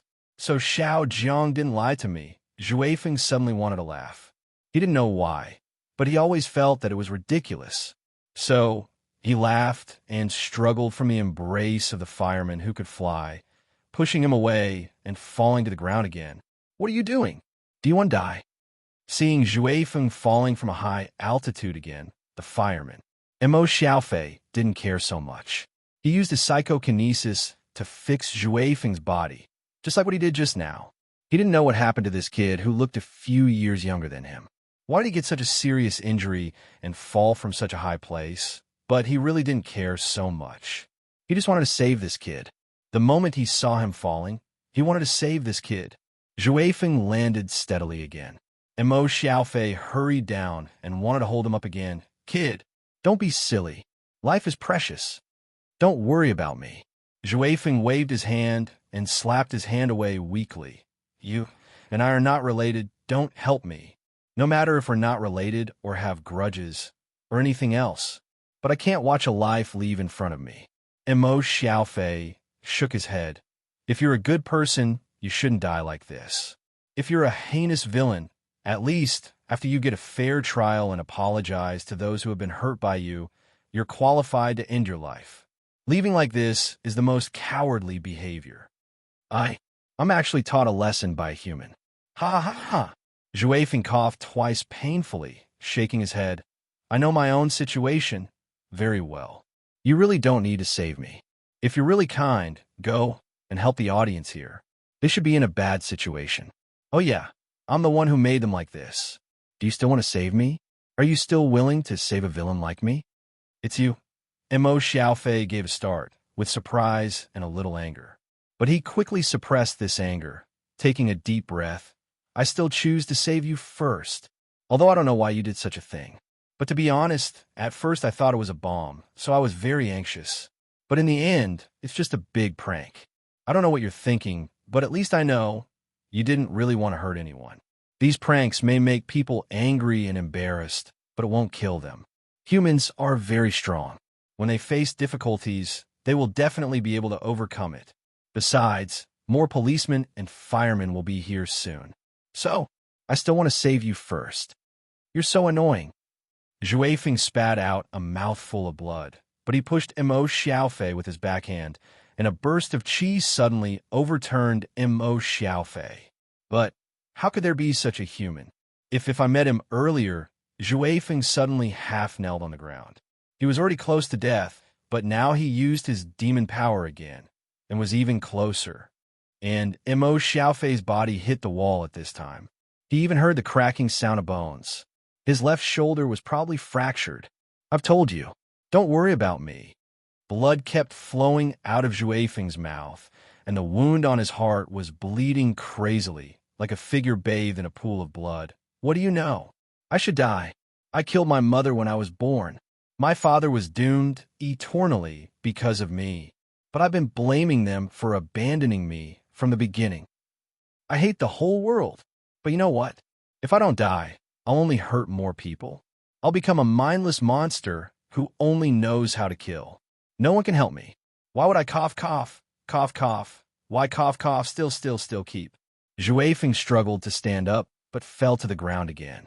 He was in great pain, with tears of blood. I can't control myself. I'll kill my most precious friends. You, Mo Xiaofei, also got up from the ground. Looking at this miserable young boy, he suddenly felt sad. But aren't you afraid that your precious friends will be sad? Zhui Feng fell to the ground, his eyes gradually scattered. No, they'll hate me and wish I'm dead. They won't be sad, that's enough. They won't be sad, they'll go back to normal days and start a new life and never mention me again. And that's enough, the rest, leave it to me. Sadness, pain, all for me, because I'm their leader. Yes, I'm their leader. Oh, goodbye, my Zhui Feng. Juvenile regiment. He finally stopped moving. He closed his eyes and stopped moving. I can't save him. I can't save him. Mo Xiaofei knelt on the ground absent-mindedly, crying, I can't save him. I can't save him. He lowered his head deeply. Under the gas mask, tears of regret flowed out. For a life that he couldn't save, he was crying. Zhui Feng, don't die. Chapter 531. Not a human. He didn't look like a human. Mo Xiaofei didn't have time to care about these. He only saw this young guy with strange ears and a tail behind him, who looked like a human, rushing to wind-chasing Wolfside. This was Cheese. Since Mo Xiaofei fixed Zhui Feng for the second time and planned to save him, he had already come here, not far away. He came here with madness and countless questions, with the hope of breaking Chi-Chi Kamaya's lies. But he couldn't hear all the words he wanted to hear. Instead, he heard the words that made him more painful. Those words were like a sharp sword stabbing into his heart, as painful as Shu Yu's body exploding in front of him. All the words of Zhui Feng were the last words. All these. We are easily deceived by everything in front of us. We are easy to hate. We are easy to pick up the butcher's knife, but we can't simply and sincerely explore others' backs. We are always immature, always self-righteous. Zhui Feng, you can't die. Cheese hugged Zhui Feng's body with red eyes, shaking him. Zhui Feng, don't die. Don't die. Don't die like this. You still have to tell me. You saved me. You saved me. You still have to tell me this. You still have to. Don't die, you bastard. Idiot. Troublemaker. Don't die. Do you want to die like this? What do you mean you will kill all of us? Cheese hugged Zhui Feng's body, crying painfully. Why didn't you tell me at the beginning? Why did I have to kill you myself? Why? Do you think we won't be in pain like this? You idiot. Stupid. Super idiot. Super idiot. Super don't die. We still have to play football together. We haven't decided the winner yet. Just now, it was just 1 point, don't die. No matter how hard he shook, Zhui Feng did not move. Not far away, Longer suddenly turned around and hid behind Chi-Chi Kamaya, looking up at the beautiful moon. She couldn't remember. She couldn't remember Kelowna's Shinryu. Someone once told her that if she couldn't hold back her tears, she could raise her head. That way, the tears would return to their original place. I can't remember. I can't remember. Which idiot said that? I'm going to kill him. It's completely useless. Chi-Chi Kamaya could only sigh silently and gently pat Longer's shoulder. Mo Xiaofei silently watched as Cheese hugged Zhuifeng's body and sobbed. He gripped the ground tightly and muttered to himself, "Why can't I save him since I can't save him? Why do I need this superpower? What do I need it for?" Mo Xiaofei let out a roar. Blood began to ooze out of his orifices under the gas mask. His head swelled like it was going to explode. He didn't care. He waved his hands and aimed at Zhuifeng's body. "Wake up! Wake up!" The blood that flowed out of Zhuifeng's body flowed back little by little and began to squeeze into the wound on Zhuifeng's heart. Mo Xiaofei's face was covered with blood. His face was pale and his heart was beating wildly. But he didn't care. "Jump! Heart! Jump! You can't die! You can't die! Wake up! Wake up!" Cheese looked at this scene in disbelief. Chi-Chi Kamaya and Long-Er also looked at this scene in astonishment. "Wake up!" Mo Xiaofei grabbed his head. He was in great pain but still persisted. "Jump up! Heart, don't die! Don't die!" When the last drop of blood on the ground was sent into Zhuifeng's body, Mo Xiaofei suddenly spat out a mouthful of blood and fell to the ground. His breath was weak. He struggled to raise his head, but looked at the motionless Zhuifeng. He suddenly punched the ground. "What do I need it for if it can't save people? What do I need this superpower for? He's already dead. The dead can't come back to life." Chi-Chi Kamaya sighed. "Little brother, why do you blame yourself? You've done enough. You don't seem to be in a good condition. Little brother, are you okay?" Mo Xiaofei didn't reply. He just collapsed on the ground. He breathed out more than he breathed out. "What do I need it for? What do I need it for? Zhuifeng." Everyone was either in pain or melancholy. Chi shouted out Zhuifeng's name again in horror. They saw Zhuifeng's body slowly rise up, breaking away from his hands. Wind-chasing Wolf's body seemed to be lifted up by something, slowly floating, and finally landing on a pair of hands that had already stretched out. Landing on a young man's hands. "It's you!" Mo Xiaofei screamed unconsciously. "It's you again!" Longer glared at him with both shock and anger. "This tragedy is caused by you." The one who held Zhuifeng was Luochio, Boss Luo. Luochio ignored Long Shuo's glare, Chi-Chi Kamaya's gaze, and didn't look at Mo Xiaofei. He just stared at Zhuifeng quietly, saying softly, "Really, he's gentler than anyone else. But it's hard to say what he did. Zhuifeng is dead. Do you still want to laugh at him?" Long Shuo trembled. She thought this guy was still kind. Luochio shook his head, glancing at Long Shuo, but didn't intend to answer her. Instead, he looked at Mo Xiaofei. Boss Luo smiled faintly. "You're becoming a real hero, not bad." Mo Xiaofei said weakly, "But I still can't save him." Luochio said softly, "Don't worry. He won't die. At least, it's not the time to die yet." "Wait, what do you mean? Make it clear." Long Shuo stepped forward. "Then, allow me to leave for a while." Boss Luo nodded slightly and calmly disappeared. With Zhuifeng. "You, don't go. Make it clear." Long Shuo stamped her feet instinctively, saying something that almost scared Chi-Chi Kamaya to death. You bad guy." "Lord Long, was this the attitude of a little girl?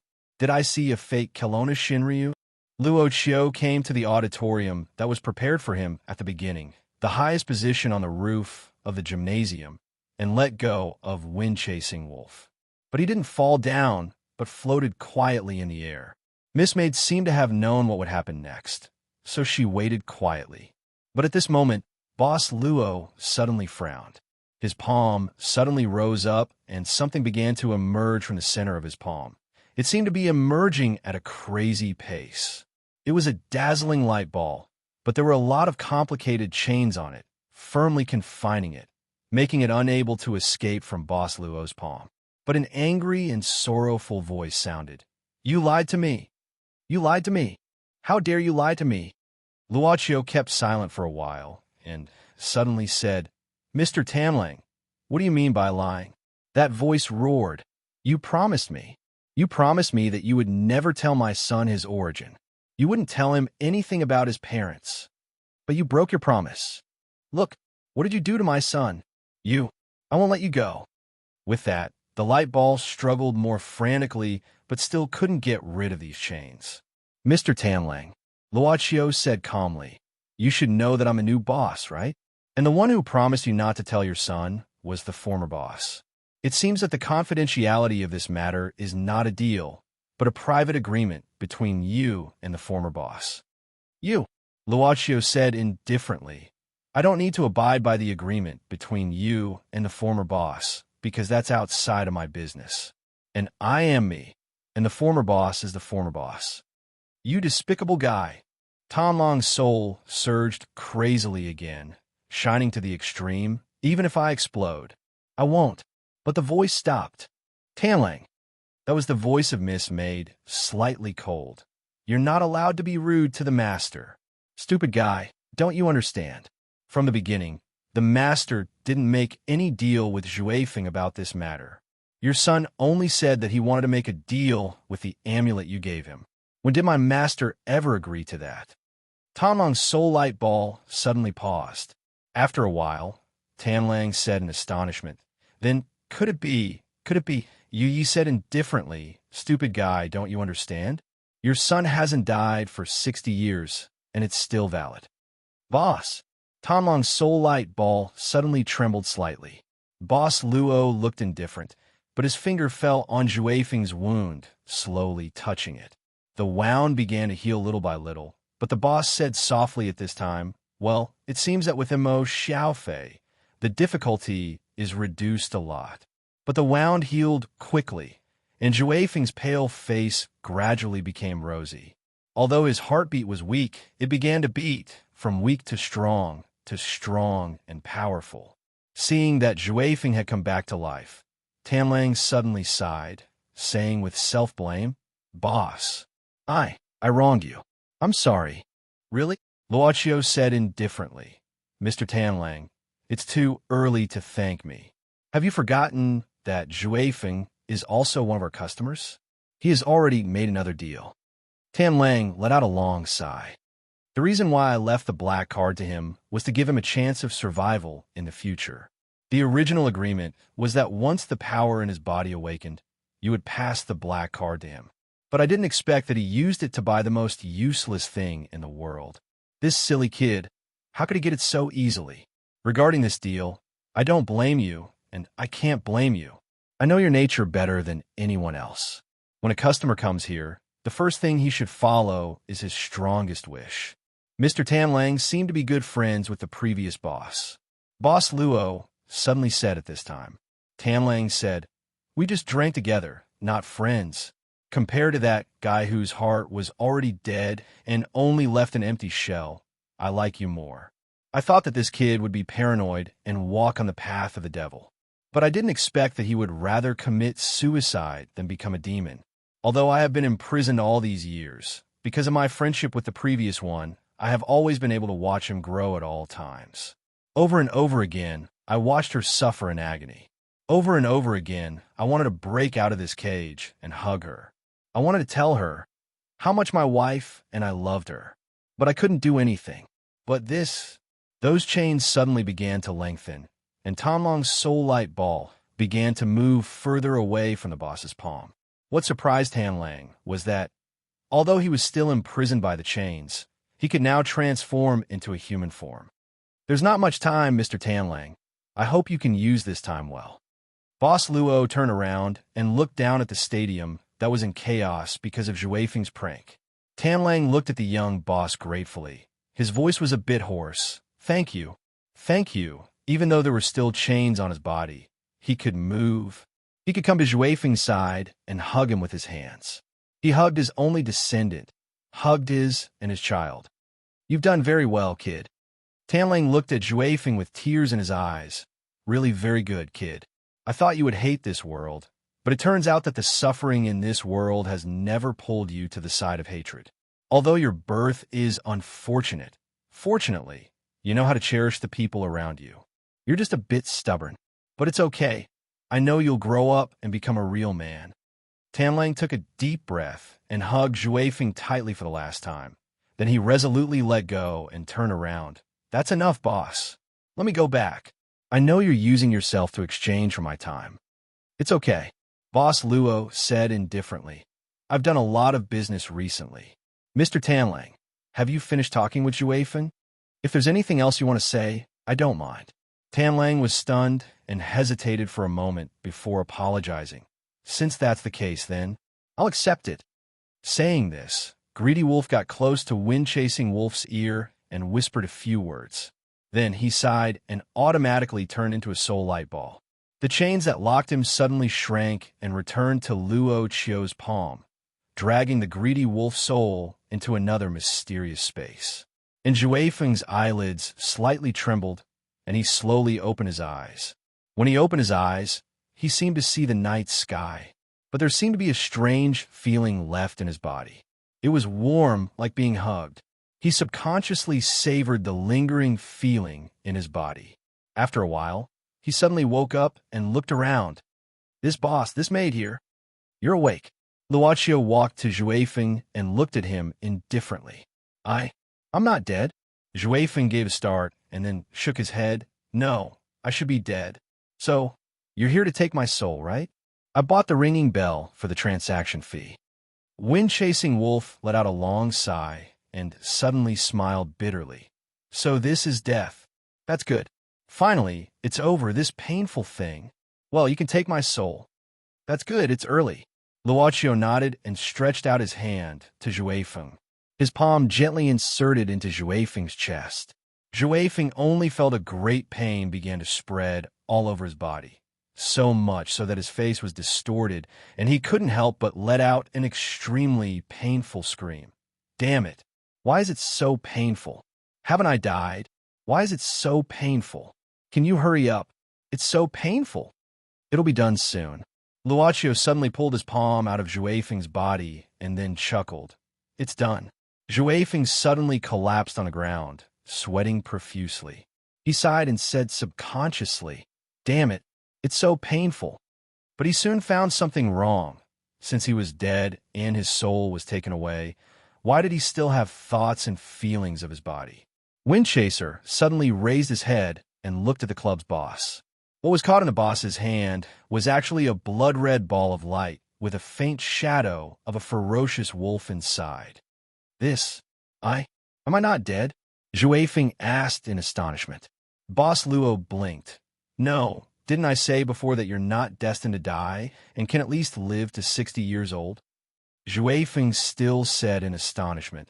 But I used this amulet to buy my identity. Boss Luo chuckled. Well, I did ask for it. But, sorry, customer, I didn't promise you. The contract wasn't signed, right? Juefeng looked at the blood-red light ball in Boss Luo's hand. Then, what is this taken just now? Of course it's your soul. Boss Luo said indifferently, but it's one of the souls. It's part of the inherited soul from the demon wolf Shinji. In other words, it's just a fragment of the inherited soul. I don't really understand. Yu Yi chuckled. Mr. Juefeng, you already know that there are two different but extremely powerful forces in your body. And the source of these two forces is the demon wolf and your father's greedy wolf power. Let's not talk about the greedy wolf power first. The demon wolf's power is a bit special. It relies on inheritance. Every descendant of Shinji will produce this kind of soul fragment to inherit the demon wolf's power.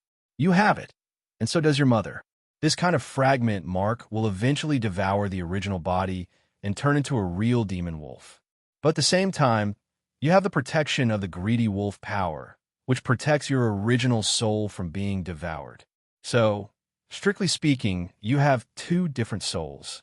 The soul that will grow into the real greedy wolf soul, and the fragment mark of the inherited demon wolf soul. What the master took was the fragment of the demon wolf soul. Then I am now. Juefeng vaguely understood his condition, but he couldn't sort out his thoughts for a moment. Boss Luo felt that it was better to let Miss Maid analyze such a professional thing. So, Miss Maid continued, since the source of the demon wolf's power is the mark of the demon wolf soul, then if you lose this mark, it means that Mr. Juefeng can no longer use the demon wolf's power in the future. I won't become a monster? Juefeng opened his eyes wide. He couldn't believe it. Not only did he not die, but he also solved the problem of his body. Theoretically, yes. Yu Yi said indifferently. But the monsters in the east have heaven's retribution, earth's retribution, and mind's retribution. Even without the demon wolf's power, if Mr. Juefeng can't survive these retribution, it seems that he will lose himself in the end. Well, about the monsters in the east, maybe your seniors will know more about it if you ask for leave. Juefeng lowered his head. No one knew what he was thinking. His mood was a little complicated. He suddenly thought of the time when his father sold him to give him the amulet. He couldn't help but feel sad and angry. He looked up at Luochio and said with hatred, Since my problem can be solved by taking away the demon wolf's soul from my body, then why didn't you make this deal with my father? Instead, give me this kind of thing. On one hand, when your parents gave birth to you, both of them were greatly injured. Even their souls were hurt. On the other hand, Mr. Tamlang didn't find us at the beginning. He wandered around. He also experienced many things. Luochio shook his head and said, when he finally decided to find us, he didn't have enough bargaining chips to complete this matter. Juefeng looked gloomy. He thought of the time when he broke his mother's body and was born. At this time, Boss Luo said softly, finally, I think the reason why Mr. Tanlang let you live at least 60 years is probably because he hoped that after he was gone, you would have at least 60 years of life. Because he didn't know, if he was gone, even if you don't have the demon wolf's power to trouble you, whether you can safely grow up. A few decades ago, the monster world seemed to be a little chaotic. Dad, Juefeng took a deep breath, looked up at the night sky again. Silently, he seemed to be thinking about something. Some words seemed to be lingering in his ears not long ago. Gradually, it became clear in his mind. This is for you. At this time, Boss Luo waved his finger. A black card was sent to Juefeng, a black card with one mark left. Juefeng took this black card with a complicated expression. He held it tightly, but looked at Luochio. His eyes were firm. I will continue to hold this card, but not because I will make a deal with you again. It's because it was left to me by my father. At this time, Boss Luo and Miss Servant Girl slightly bowed to Juefeng at the same time. Then, thank you for coming, Mr. Juefeng. Juefeng snorted, suddenly jumping down. Only his voice came from afar. Humph! It's Uncle Juefeng. Remember. Boss Luo suddenly stretched himself, inhaling the cold night air, and suddenly said, What a wonderful night. Master, are you happy? Miss Servant Girl asked softly. The soul fragment of Shinji. This is a big deal. Isn't it worth being happy about? Luochio asked back. Miss Servant Girl smiled slightly. Master wouldn't be happy because of the transaction fee. He didn't care about the amount of transaction fee. Luochio looked at this time, suddenly saying, Well, it seems that the old shop owner gave Mr. Tanlang a lot of equipment over there. I think Mr. Tanlang won't be bored over there, right? Watching TV and watching programs is like a long vacation. Miss Servant Girl showed a puzzled expression, but then she heard Luochio saying softly at this time, May you have good luck. If not, may you learn to be merciful in misfortune. May you be loved by many people. If not, may you learn to be tolerant in loneliness. Chapter 532. After the club boss left with Juefeng, Cheese could only look at Chichi Kamaya helplessly. He still didn't know the real identity of Long, so he could only ask for help from this elder. Since he said that Juefeng won't die, then he won't die. Don't worry. Long Shirua, Longer shook her head. At least in this aspect, there's a guarantee.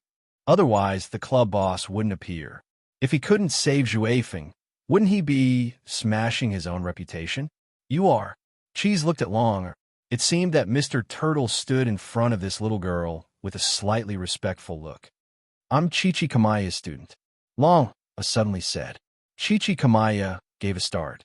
But this statement didn't seem wrong. He suddenly understood Long Shirua's plan. It was inconvenient for her to keep this appearance. She couldn't expose herself in front of others, so it was better to use this opportunity to create a new identity. Cheese nodded, but he had never seen a teacher afraid of a student. At this time, Longer walked to Mo Xiaofei, squatted down, and her fingers went deep into his gas mask. She touched his carotid artery and frowned. This guy, how'd he get hurt like this? Chichi Kamaya said, I heard him mention some kind of superpower just now. Humans have such superpowers since ancient times, but only those with extraordinary talents who are favored by the heavens would be born. Before the war, Western ideas began to integrate into Kelowna, and a discipline called science began to spread in Kelowna. People began to face this kind of power. I heard that during the war, the country had a secret organization to develop a superpower force. At that time, I thought it was interesting and did some research. Chichi Kamaya, will you die if you don't throw your bag? Long or stare back. Chichi Kamaya hurriedly said, superpower is born because of the evolution of the brain. But the human body is too fragile, and it hasn't evolved to the point where it can bear superpower. This young man might have overused his superpower and caused serious damage to his brain. Chichi Kamaya hurriedly felt Mo Xiaofei's pulse on his wrist. He can be saved, but his body is almost broken down. I'm afraid he can't bear the use of superpower. Chichi Kamaya sighed. This young man is quite a character. There are very few people I admire in my life, but this young man is one. He was actually willing to sacrifice himself to save someone who was completely unrelated to him. Rare. Let's take him away first. Long Air frowned as she heard the sirens of the fire engine and police car. Besides, the scene was in chaos. Everyone was busy chasing away the little bugs around them, as well as pouncing on the skycracker monkeys. They were too busy, so they didn't notice this. But who knows? Yes, an iron whistle. I'll deal with him well. Chichi Kamaya nodded, but looked at Cheese. Little guy, you come too. You have to face some things eventually. I know what happened tonight is too cruel for you. But remember, this is also a part of cultivating the mind. If you can face all this, it will be very beneficial for you. Cheese didn't care about the benefits, but just nodded silently. Zhuifeng faced that kind of pain alone, but he didn't really hurt anyone. How could he be so cowardly? If he couldn't face this, when Zhuifeng came back, how could he face him? Master Tortoise. Finally, can I have a word with Iron Whistle?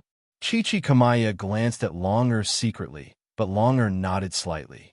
Inside the huge ice crystal, there was now a hole inside. The appearance of this hole allowed the meat inside to move again and turn into a whole body again, but it was still in the shape of Shuyu. Iron Whistle. Are you Iron Whistle? Cheese touched the ice. Iron Whistle also reached out his hand and put his palms together with Cheese's. He looked at Cheese silently without saying anything. They said that they killed a lot of monsters and ate a lot of humans. Is that true? Iron Whistle nodded straightforwardly. Is it true that you want to kill Xiao Jiang? Why? Because I'm hungry. Cheese's fingers trembled, and he finally plucked up his courage. You also want to eat me, right? Iron Whistle nodded. From the beginning, I planned to eat you. Cheese's face turned gloomier. He subconsciously thought of the moonlit night when Iron Whistle appeared and followed the whistle to come here. He said sadly, my father was also eaten by you? Iron Whistle said indifferently, yes. I was created, and I will eat whatever the Creator fed me, because I need food so that I can grow. Cheese lowered his head, and his palm slowly slid down. He slowly knelt in front of the ice, and his eyes turned red. This ice was not thick, but the thing in between was so far, that he couldn't touch it at all. Why did you eat so many humans and monsters? Cheese didn't raise his head. You told me that if you were hungry, I would make a lot of food for you. Wasn't always like this before? Why did you hurt so many people? Iron Whistle didn't move and said indifferently, ordinary creatures are not enough. I need more things. Master Turtle will kill you. Cheese raised his head. They will all kill you. Don't you know? Can't you? Can't you? Can't you not do this from the start? Iron Whistle looked at Cheese and suddenly asked, logically speaking, your father was also eaten by me, but you don't seem to hate me. Even if I wanted to eat you just now, why? Logically speaking, what I did to you is enough to make you angry, hateful, and fearful. Cheese smiled bitterly and murmured, Zhuifeng said that I'm hypocritical. Seems to be right. On one hand, I do hate you. On the other hand, I don't want to. I even fantasize that you are my father. and you are Iron Whistle. I fantasize that you are the same, in that case. Iron Whistle shook his head. There's no such perfect thing in the world. Yeah, there's no such perfect thing in the world. Cheese smiled bitterly again and looked at Iron Whistle. Shu Yu's vague appearance through the ice and said sadly, Dad, do you know? Since you left, I told myself to be strong and not cry, because I want to grow up, take care of my family, and be independent. But growing up is really painful, very painful. Iron Whistle suddenly looked at Cheese, and there was a touch of tenderness in his eyes. His voice seemed to be very soft as the voice of Shu Yu in Cheese's memory when he was sleeping. Yeah, growing up is really painful, very painful, some pain, even more painful than physical injuries. I think I'm beginning to understand what pain is. Cheese raised his head subconsciously and showed a touch of horror. At this time, Shu Yu, Iron Whistle suddenly peeled off his body. Under this bloody scene, his original cells, the source of all his power, appeared. My core is here. If you want to kill me, do it now. Iron Whistle's words shocked everyone present. Chi-Chi Kamaya frowned and said suspiciously, Oh, you're so obedient. Are you playing some tricks again? I've suffered once, and I won't be so easily fooled this time. Unexpectedly, Iron Whistle said, I can't break these ice cubes. I really have no way this time. You're very careful and didn't leave any space for me to escape. Like what you said, you've suffered once, so naturally you'll be more careful. Then I'll meet my end. So I'll feel better if I choose death directly. Chi-Chi Kamaya said indifferently, You've seen it clearly. To be honest, many people or monsters can't be as calm as you. They'll struggle until the end. Iron Whistle said, It's not the same, because I'm in pain now, and I want to end this pain as soon as possible. But it doesn't mean that I surrender, because I can't resist you. Chi-Chi Kamaya and Longer's eyes narrowed. Iron Whistle said indifferently, You said that you want to kill me because of your selfishness. But I still don't understand. My birth was created, and I can't make the decision myself. I need food to grow, and that's my instinct. I can't kill my instinct. I just want to live, but you want to kill me because of your selfishness and deprive me of my right to live because of your selfishness. In my eyes, what I eat is food, and in your eyes, what you eat is also food. What's the difference between you and me? Chi-Chi Kamaya sighed. Since you don't understand, then continue to not understand. Understanding is another kind of pain for you. I'm sorry for depriving you of your right to live, because we're indeed selfish. So, other than this apology, this old man has nothing else to give you. Chi-Chi Kamaya's eyes narrowed, and a sharp icicle started to stretch out from the ice crystal, piercing towards the exposed cell of Iron Whistle. Wait a minute. Chi suddenly stopped Chi-Chi Kamaya. Little guy, can't you see the situation clearly? Chi-Chi Kamaya didn't dare to be angry. Chi stared at Chi-Chi Kamaya firmly. His eyes shocked the monster elder. How could this kid have such a sharp gaze? That was not the suppression of Yao Qi, but a kind of pressure on the spiritual level. Zishu. Suddenly, this name flashed across Chi-Chi Kamaya's mind. Chi said sadly, Master Gue, I don't want to stop you from killing Iron Whistle. I know that Iron Whistle's mistake can't be forgiven. But I hope it's me who does it. You? Chi-Chi Kamaya gazed deeply at Cheese. How sad and firm his eyes were. Fine. Chi-Chi Kamaya nodded, and then suddenly threw his sword into the ice crystal. When the tip of the sword was less than an inch away from the cell, it stopped precisely. Even though the sword pierced into the ice crystal, it didn't leave any gap. There wasn't any space for Iron Whistle to escape. Iron Whistle sneered, I told you to kill me, but you didn't believe me. But you don't believe me and instead play these little tricks. Chi-Chi Kamaya said indifferently, I've lived for a long time, so sometimes I have to be mean. I've apologized, so I don't think I owe you anything. Iron Whistle didn't say anything. Cheese took a deep breath, holding the sword hilt with both hands. Iron Whistle, thank you for coming here. Thank you for accompanying me when I was lonely. He cried, if possible, I really want to make everything perfect, but since it's so cruel, then Then I'll use my hands to understand it, Thank you for giving me a beautiful dream. Even if it's fake, thank you for letting me hug my father again. Thank you. He opened his eyes wide, not allowing himself to blink out of instinct. He opened his eyes, and faced everything in front of him. Thank you for coming into my life. Thank you. With a smile and tears, Cheese pushed the tip of the sword. The exposed cell was cut into 2 halves by the blade, without any hindrance. You've really grown up. Such a voice seemed to have sounded before, but it didn't, because it was too light. Iron Whistle's body suddenly melted and turned into a pool of pus, filling the hole in the ice crystal. It's finally over. Longer sighed softly. Her heart was not at peace this night. Everything that had happened had a great impact on her. Perhaps she had already experienced the same thing long ago. In the long years of her life, how could she not have seen similar things? But this night, it was different. Chi still held the sword blade motionlessly.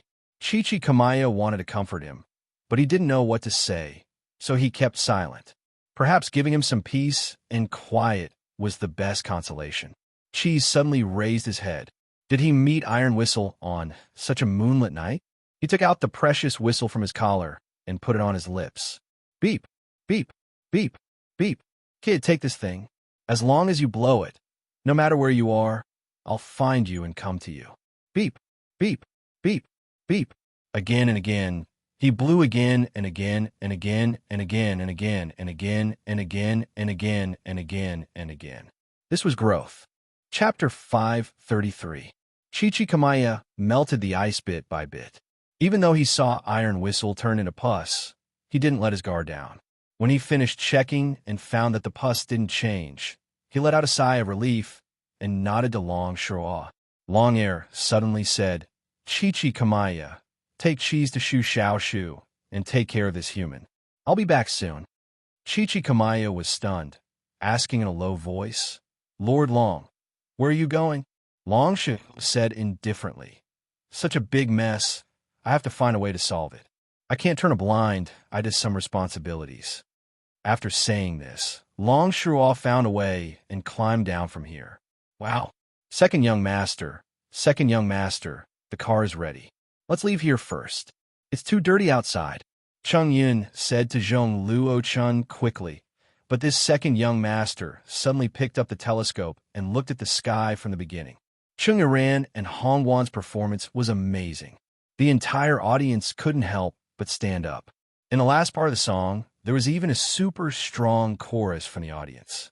This kind of treatment could only be enjoyed by those famous stars with a huge fan base. Chung Iran and Hong Guan actually did it. Chung Yin suddenly felt that it was right to arrange Hong Guan as the last singer. This time, those guys outside had nothing to say, right? Last time, they all made excuses, saying other singers were just playing and didn't sing seriously. Some even went out of tune. Some even said a mysterious force was threatening these singers to lip sync. This time, they had nothing to say, right? Those who came on stage before didn't get thunderous applause. They all showed their real strength, right? But none of them could reach the level of Chung, Iran, and Hongwan. It was a good show, but it was ruined in the end. He didn't know which asterisk starred was behind this prank. Chungyin almost went crazy. It was a good situation. No need, I'll stay here. Zhong Luo-chun shook his head. Anyway, it's safe here. You go ask the director if he knows what happened. Saying this, Zhong Luo-chun raised the telescope again. Chungyin still didn't understand. What was there to see outside? Chung Iran and Hongwan's wonderful performance just now, he almost forgot himself. But this second young master seemed to have raised the telescope at that time. Okay, I'll go right away. But the girl still obeyed the order. After Chung Yun left, Zhong Luochen muttered to himself, in this world, how many things are there that I don't know? I wish you grow up slowly. After saying this, Luochio suddenly heaved a sigh, thinking about something. After a while, Boss Luo returned to his indifferent look. At this moment, Yi opened her mouth. Miss Long, so you like to hide at the side and do something sneaky? You're the sneaky ones. On the other side, a small figure could be seen climbing up with great difficulty. He took a deep breath and said angrily, "Do you think I can climb up as I please? Do you think it's so easy for me? Miss Long, if you need me, just call me." Luochio smiled. "But Miss Long knows I'm here." Kelowna Shinryu's intuition is really scary. At this time, Long said indifferently, "I used to be like this, standing on a high place to observe everything in the world. Now, it seems like I'm a fool. However, I believe that other than me, there must be other idiots who also like this." Miss Maid narrowed her eyes slightly, but Boss Luo didn't care about it. "The scenery here is good." Longer snorted and frowned. "I don't want to talk nonsense with you." Zhuefeng, is he also a descendant of the greedy wolf? Luochio said, "Miss Long, didn't you eavesdrop?" "Oh no, you heard on the way up?" Long Shuo was furious. "So, you're like the worst puppeteer, treating all creatures as puppets and controlling them, making them suffer, sad and crazy?" Luochio thought for a while and shook his head. "I'm not a puppeteer, and they're not puppets. They can't be anyone's puppets. For me, they're all individuals. They will make their own choices and don't need the interference of others." Long Shuo was still angry. Really? But in the end, after experiencing all the sadness and pain, everyone has a lingering pain in their hearts. Only you're the only ones who benefit. Isn't this enough to prove it? Luochio didn't answer this time, but said indifferently, "Let's talk about the business. After all, I'm a businessman. Miss Long, do you want to do business with me this time?" Long Shuo angrily stared at Luochio. She still didn't know whether this guy was good or bad, but she didn't have time to argue with him. She said with hatred, "I'm here to sell my blood. Are you satisfied this time?" "Of course, it's a great honor to have business." Luochio bowed and said softly, "Dear customer, what do you want to buy?" First, that young man. Long Shuo stretched out her arms and pulled up her sleeves. "Don't tell me you don't know who I'm talking about. This guy's not bad. I like him. I don't want him to die at such an early age. You have to take care of him, and don't let him get hurt because of using his superpower. Such a human. Although it's not much, but one less, the world will lose a color. 200 milliliters, Shinryu's blood." Boss Luo said softly. Long Shuo gritted her teeth. "Second, fill up the hole in the basketball court and erase all the videos or photos that might have captured our existence tonight. Although those people looked like crazy, but there's no guarantee that we weren't captured." "Well, 50 milliliters, Shinryu's blood," Boss Luo said again. Long Shuo glared at him and suddenly said, "I want to know, has Shu Yu's soul truly dissipated? Well, Miss Long, since you keep doing business, I'll give you a discount. 1 milliliter of Shinryu's blood is enough for this information. But I can tell you first, we'll pay together later." Luochio said indifferently, "Shu Yu's soul no longer exists in this world." Long Shuo smiled bitterly. She had a feeling that even if he said he didn't own it anymore, this shop could still be made. But the price wouldn't be simple. But she still couldn't help but ask, "Can you sell it?" "How much?" 1,500 milliliters Shinryu's blood. Or a drop of Shinryu's blood will do." Boss Luo said softly. "So cheap." Long Shuo couldn't help but open her eyes wide. Or Shinryu's blood was really so valuable in the eyes of this shop? "I want to come back. I'll use Shinryu's blood." Long Shuo sighed. Although it was only a drop of blood, it was much more precious than Shinryu's blood. Although a drop of blood and 1,500 milliliters of blood were of the same value, the time needed to refine 1,000 milliliters of blood was different. Finally, Long Shuo thought for a while and said, "I've made an agreement with some human beings. I won't let the monster race be exposed to human beings, especially in places under my jurisdiction. This time, Iron Whistle's incident was caused by Xiang Lu. I can deal with the monsters killed by Iron Whistle. But those humans eaten by it, I need you to deal with them. In particular, this matter had already involved the human police. I want to solve this incident and stop them from investigating." "What do you want to do, Ms. Long?" Boss Luo asked back. "Just do it well." Long Shuo shook her head and said, "You can think of a way." "Well, 10 milliliters then." Boss Luo nodded. "Anything else?" Long Shuo kept silent for a while and said indifferently, That's all. But your rule is to give the goods first and then receive the transaction fee. So if you want to get the payment, you have to work hard. Of course, it's a small business. Boss Luo smiled. Long Shuo glanced at him with hatred and said, "But I still don't agree with you. I don't agree with the harm you've done to those creatures." After saying that, Long ran back to the place where she came from and climbed down clumsily again. Luochio suddenly said, "It seems that we can go back later. Yi, let's work." Okay. When the night wind blew over, a puddle of pus slightly rippled in a certain high place of the empty gymnasium. However, after the wind blew, the ripples did not stop.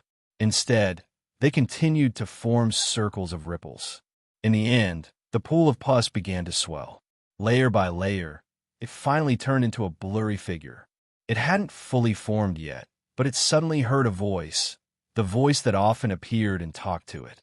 The voice that told it a lot of things but didn't tell it a lot of things. It's safe now. The voice said, "Yeah, it was so dangerous." It said slowly, "In that case, if I didn't let them think that I really wanted to die, they probably wouldn't let me go. So I had to do this. I deliberately exposed and created a fake original nucleus. Fortunately, I fooled all of them. Humans usually call this kind of behavior cunning." "Really?" It was silent for a while. That guy just said that after living for so many years, we should be more despicable. He can do it. So can I. Well, have you tasted the so-called pain? The voice suddenly asked again. Yes, I have. Its form gradually became clearer, and a part of its head could be seen shaking gently. I don't think I want to experience the same thing again. I plan to take something from you. Do you mind? What do you want to take from me? It was very vigilant. Something that brought you pain. But after taking it, I'm afraid you'll lose something. For example, your feelings for cheese may not be as strong. It was silent for a while. You can take it. Take it as a reward for talking to me and teaching me so many things. Suddenly, a ghastly white ball of light slowly floated out of its body. After the ball of light left its body, it suddenly felt its body relax, and that kind of pain immediately dissipated by quite a bit. How do you feel? The voice continued. It thought for a while and said, "It's okay, it's not so bad. Instead, it's uncomfortable. It's very light, but I can accept it. What are you going to do after this?" It thought for a while and said, "I think I will leave this place. There are too many guys here who can't tolerate my existence, and I don't have enough strength to resist them, so I want to leave." "Where are you going?"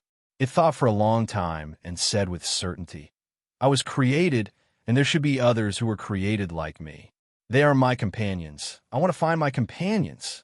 Since I was born in this world, there must be a reason for my existence. I want to find my companions. I want to find a reason why I was born. I want to know why I was born if the creatures in this world can't tolerate me." It finally took shape. It was not a monster with 4 limbs and various organs, nor did it look like Shuyu. Instead, it looked like a certain character in an anime that could go on for several episodes, or even more than 10 episodes, and could obviously blow up the earth thousands of times, but still could not do so. It was like Cell. Its eyes were as smart as a human's, looking at the night sky. Find the answer that belongs to me. With that, it no longer lingered on the voice that used to spend time with it, turning around and jumping away from this place quietly. Luochio watched the green and black body go away, until it finally disappeared. He took a look at the pale light ball in his hand, saying softly, "It's been less than a month since it was born, but it has already started to think about the meaning of being a candidate. Be it humans or demons, they were much faster than humans or demons. Evolution," Luochio said. "Prometheus is really an incredible creature. I hope we can meet again." Iron whistle. "Master, Yu Yi is ready." Suddenly, the servant girl's voice came from behind. Boss Luo turned around and saw a burly man. This burly man looked extremely ferocious, with crisscrossing scars on his face, and he was holding a pair of huge scissors that was half a person's height. "Is this okay, master?" Chapter 534. Lin Feng helped up a man who had fallen on the steps, and then looked at the people in the audience with a blank expression. What a mess! But who made such a big scene? Zhuefeng, who is it? Lin Feng shook his head. He still planned to meet up with Ma Haud as soon as possible, although he received a call from Ren Xiling halfway through the program, telling him that it was Sir Ma's order and that he should stop flirting with girls and come out to look for someone. But it was all thanks to Ren Xiling's call. Otherwise, the consequences would be unimaginable. He would never go out with his female netizens again. It was like two different people. He felt like he was hit by 10,000 points of critical hit. Fortunately, he had this call, but he didn't see any similar little girl on the way. He was confused by Chung Iran's song halfway through and stopped unconsciously. It was better not to report this matter, right? Huh, strange. Why can't I get through to Sir Ma's phone? Lin Feng had a frown at this time, and then he had to use some means that he wouldn't use unless it was necessary. Because he and Sir Ma were almost partners. In order to deal with emergencies, both of their phones were installed with GPS software. Is it this way? Lin Feng looked at the location information on his phone as he felt around to leave. Damn, I stepped on a dead cockroach. When Ma Haud woke up, what he saw was an extremely horrible face, densely covered with scars. What exactly did he go through to have such horrible scars? But Ma Haud didn't have time to think about the reason for these scars. But he quickly got all the information he could at this time. He was tied up with a hemp rope and couldn't move, and he was in the toilet. It was the men's toilet. And here, on the floor, on the wall, and even on the wash basin, he could see a lot of sputtering blood. Of course, what was more horrifying was that there were some broken limbs, broken arms, broken thighs, and so on. Ma Haud suddenly felt a chill from his feet to the top of his head, a burst of trouble. Who the hell are you? This man with a face full of scars smiled. Even if he smiled, he looked like an evil ghost. Suddenly, he gently inserted a huge pair of scissors into the floor, then squatted down, squinting his eyes, and reached out to pick up Ma Haud's ID card hanging on his neck. So it's Officer Ma. Nice to meet you. His voice was like the grinding of rusty gears, extremely unpleasant to the ear. Ma Haud was still calm, trying to think of a way to escape, and asked, "What's your name? Why are you here? What happened here?" The scar-faced man smiled coldly and said, "Do you policemen like to ask questions that you already know the answer to? Do you still need to ask? Don't you understand these things? Ah, don't worry. You will become like them soon." With that, the big man stood up, held the two ends of the huge scissors in both hands, and swung them with a kacha-kacha sound.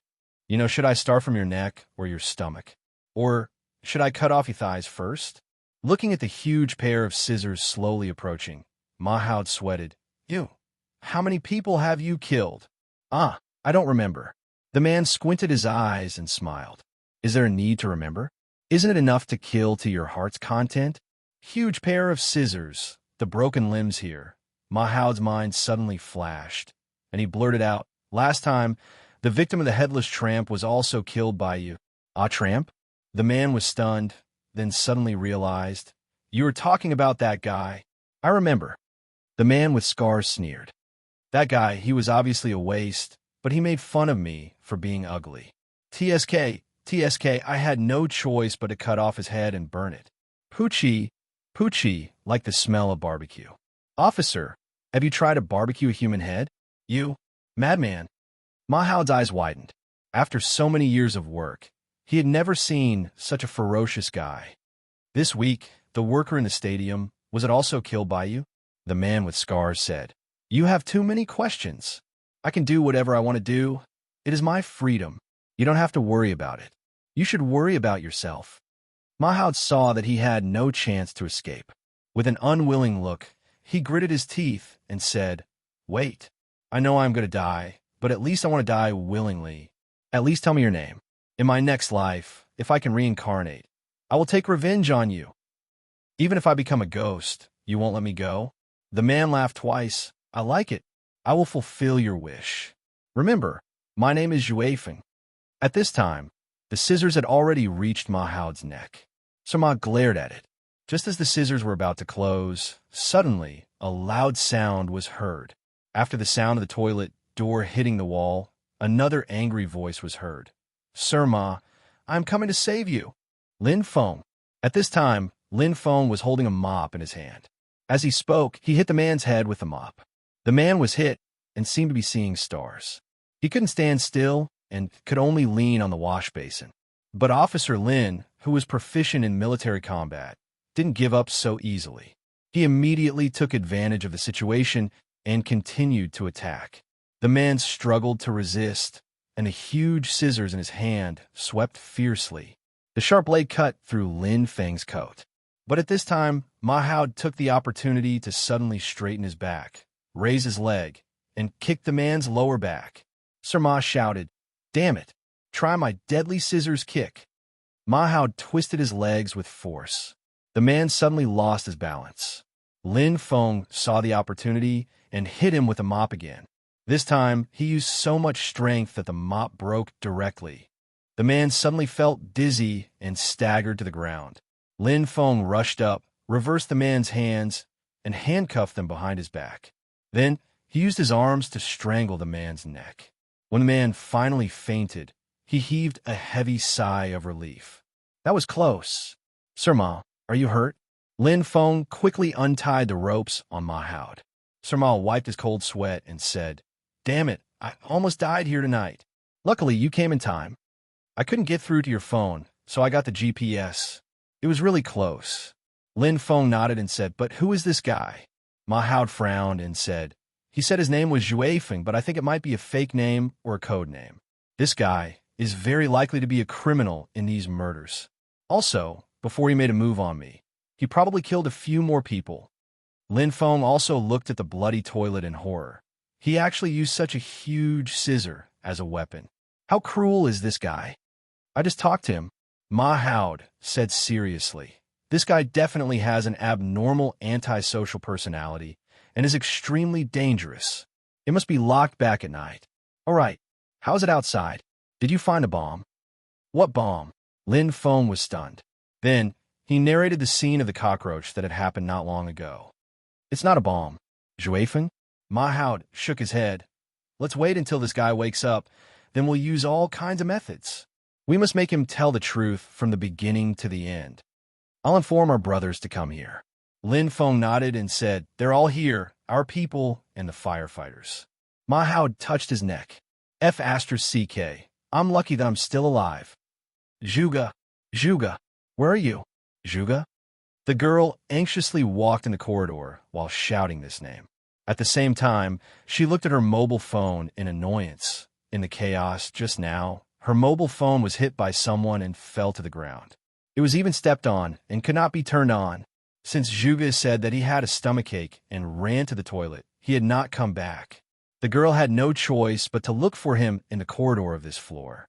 However, she had already gone to the nearest men's toilet and shouted for a long time, but there was no response. "Zhuge, Zhuge, where are you?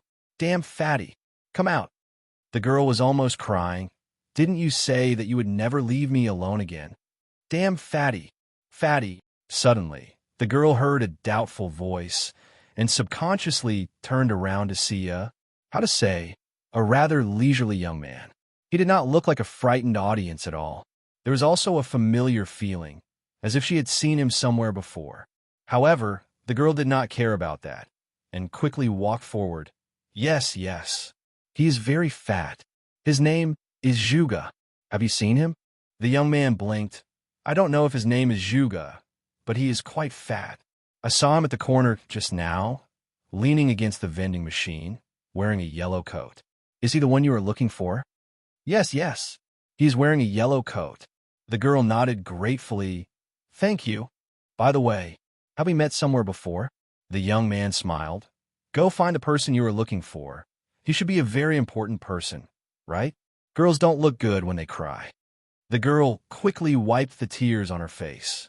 This young man had an indescribable mystery and gentleness. Perhaps if it were not for Zhuge, she would also be a little moved in the past. But now, it was no longer the case. In the future, other than that damn fatty, she would not be moved by anyone else. The girl quickly nodded and trotted away. The young man smiled and gradually disappeared in the long corridor. The girl followed the young man's instructions and quickly found Zhuge leaning against the vending machine. At this time, Zhuge was leaning against the vending machine, and when he saw the girl, his face suddenly changed. The girl immediately became angry. Damn fatty. Why are you hiding here? Do you know how hard it was to find you? With that, the girl rushed toward Juga. Unexpectedly, Juga quickly waved his hand. Don't come over. Don't come over. Don't come over. Juga, why are you? The girl's face changed slightly, and it seemed that she was about to cry. It's not like what you think. It's because, Juga said bitterly. If you come over, you will regret it. You will definitely regret it. The girl frowned and suddenly moved her nose. Juga, what's that smell so smelly? Turn around. Juga desperately shook his head. No, I don't want it even if I die. Then tell me what happened. The girl said indifferently. If you don't tell me clearly, I will leave you here and go home. You think of a way to go back yourself. Don't. I'll tell you. Juga's face was ugly. Just now I want to find the toilet, and then I didn't make it, and then, the primordial power had erupted. I didn't want to do that. This is force majeure, okay. Then I can only hide here. Why didn't you tell me immediately? The girl angrily said. Juga lowered his head and said, because it's really too embarrassing. How could I say it? The girl suddenly laughed through her tears. Okay, really? I thought you had an accident. I didn't mean to ignore you. Juga quickly explained. The girl lightly shook her head. As long as you are okay, it's good. Juga emotionally looked at the girl and couldn't help but walk forward. He swallowed his saliva and wanted to kiss the girl's lips. Although he had kissed her many times, he couldn't resist this time. Unexpectedly, the girl pinched her nose and avoided him, with a look of disdain on her face. Don't come close now. Why are you like this? Juga wanted to cry, but no tears came out. The girl suddenly blushed and said in a low voice, At least wait until we get home. After a shower, you can do whatever you want. Ooh. When Longshaw found Chichikamaya, she saw the old turtle standing in front of the door next to him. Why are you here? Where are they? Longshaw walked forward, frowning, and subconsciously looked inside the door. To her surprise, the first person she saw was Juefeng. Of course, in addition to Juefeng, Cheese, Nini, Xiao Jiang, and Shu Xiaoshu were also there. Lord Long, let's not disturb them first. Chichikamaya said softly at this time. Long Shirua nodded.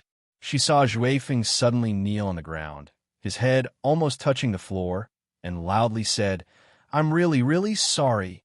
If I wasn't a bastard, I wouldn't have caused so many problems. I'm sorry. You can beat me and scold me until you calm down. Nini and Xiao Jiang, who woke up, looked at Cheese at this time, only to see Cheese's expressionless face, saying indifferently, Do you think you can just apologize and let us beat you? Juefeng raised his head, but said firmly, I know I'm a bastard, but I don't really ask you to forgive me. Just give me the punishment you can think of. At least I'll feel better in my heart. Cheese fiercely punched Juefeng's face.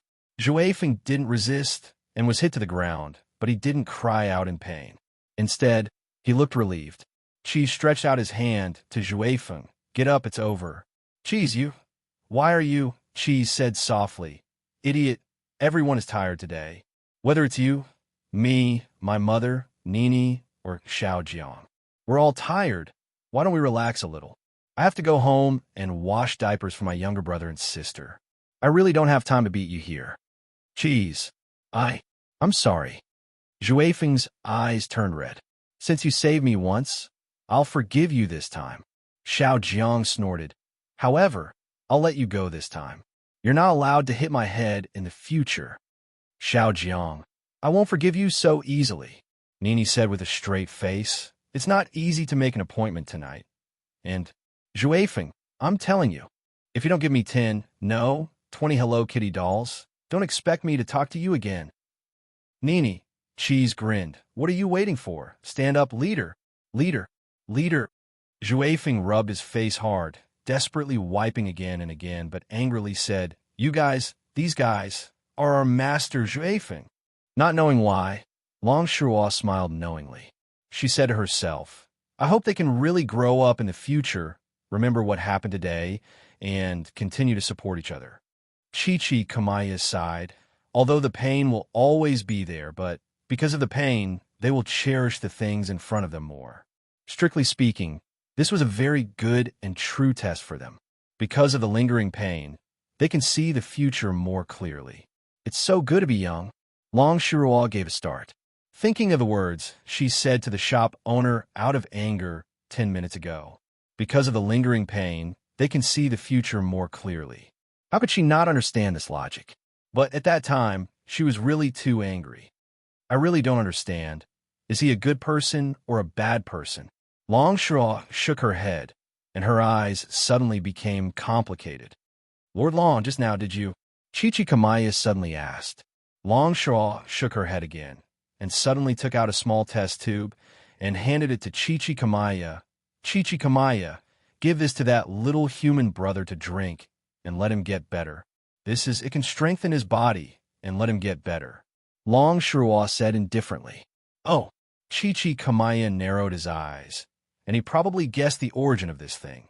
So he sighed, this little brother is also a person with good fortune. At this time, a pale light ball appeared out of nowhere and slowly landed in front of Long Shiruo. Kelowna Shinryu was slightly stunned, and then she held the light ball in her palm with a heavy face. This is... Chichi Kamaya's expression was solemn. Long said softly, Shu Yu's soul. Oh, I didn't expect that. Chichi Kamaya was shocked. Long Shiruo shook her head. Don't tell Cheese first. Let me think of a way to make a carrier for it. I've talked with Yin Zhongzi before, and I should be able to find a way to make a fake body. Chichi Kamaya smiled gently. Zhuifeng, Cheese, and the others all had their own growth. Wasn't this little princess also the same? In the past, Kelowna Shinryu didn't waste time on these superfluous things.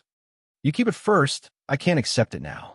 Long Shiruo gave a light ball to Chichi Kamaya, and then suddenly said, Oh, there's one more thing, you need to help me. At your service. Chichi Kamaya said respectfully. Remember, this is an extremely dangerous felon. You must keep a close watch on him at all costs. Don't move your eyes away from him until he's sent to the iron cage. Standing in front of a police car, Officer Ma ordered in a deep voice. This was the third time he had done so. Sir Ma, don't worry. He won't be able to escape.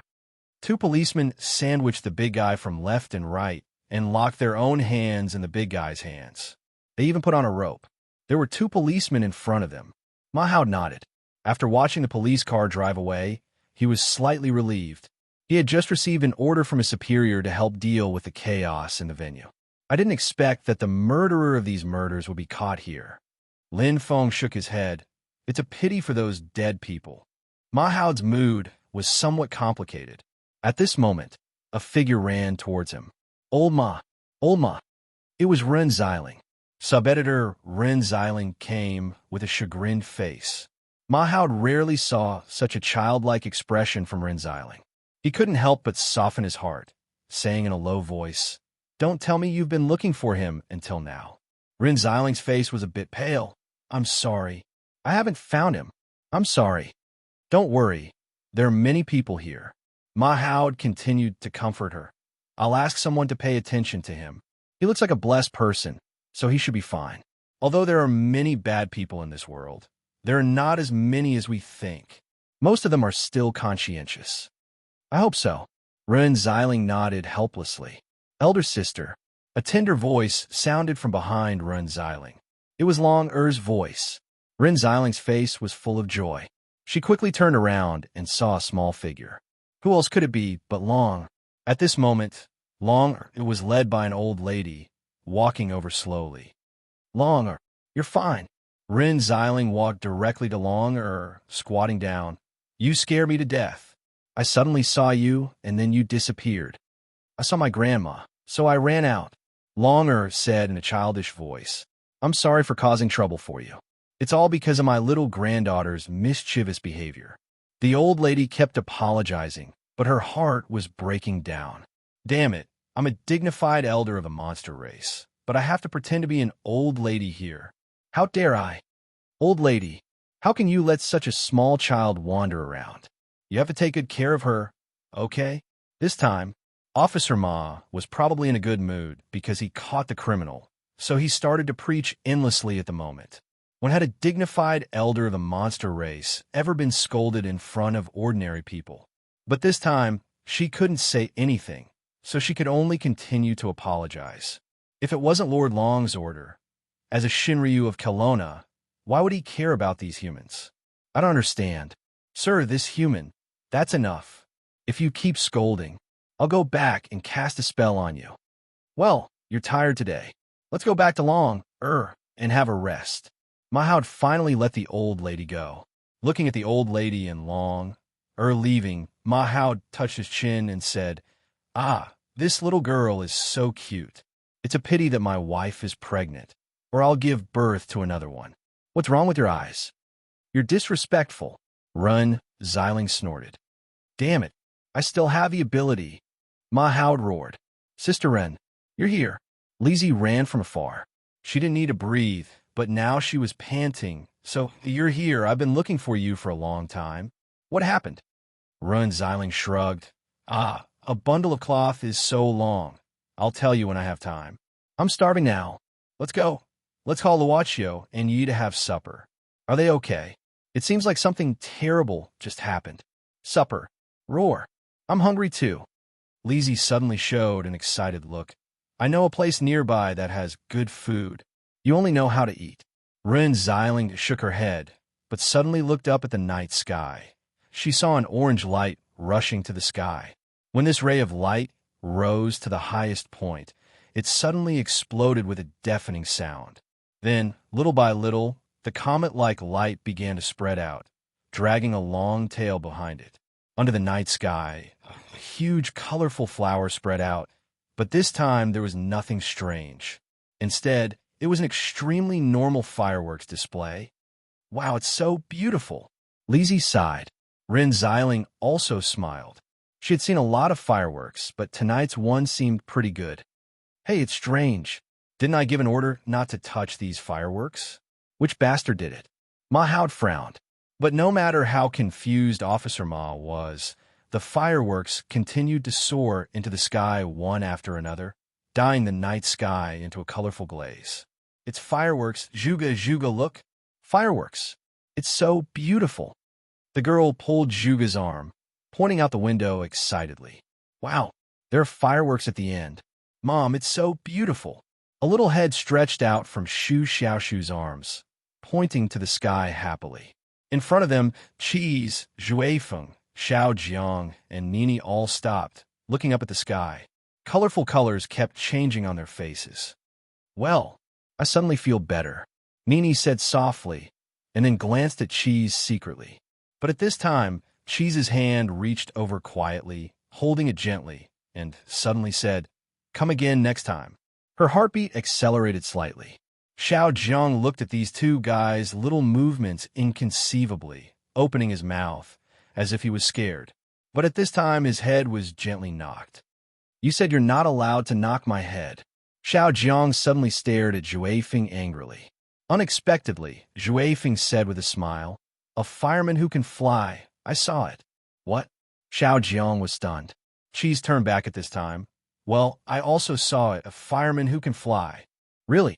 Xiao Jiang opened his eyes wide. "Where is it? Why didn't you tell me earlier?" "It doesn't make sense.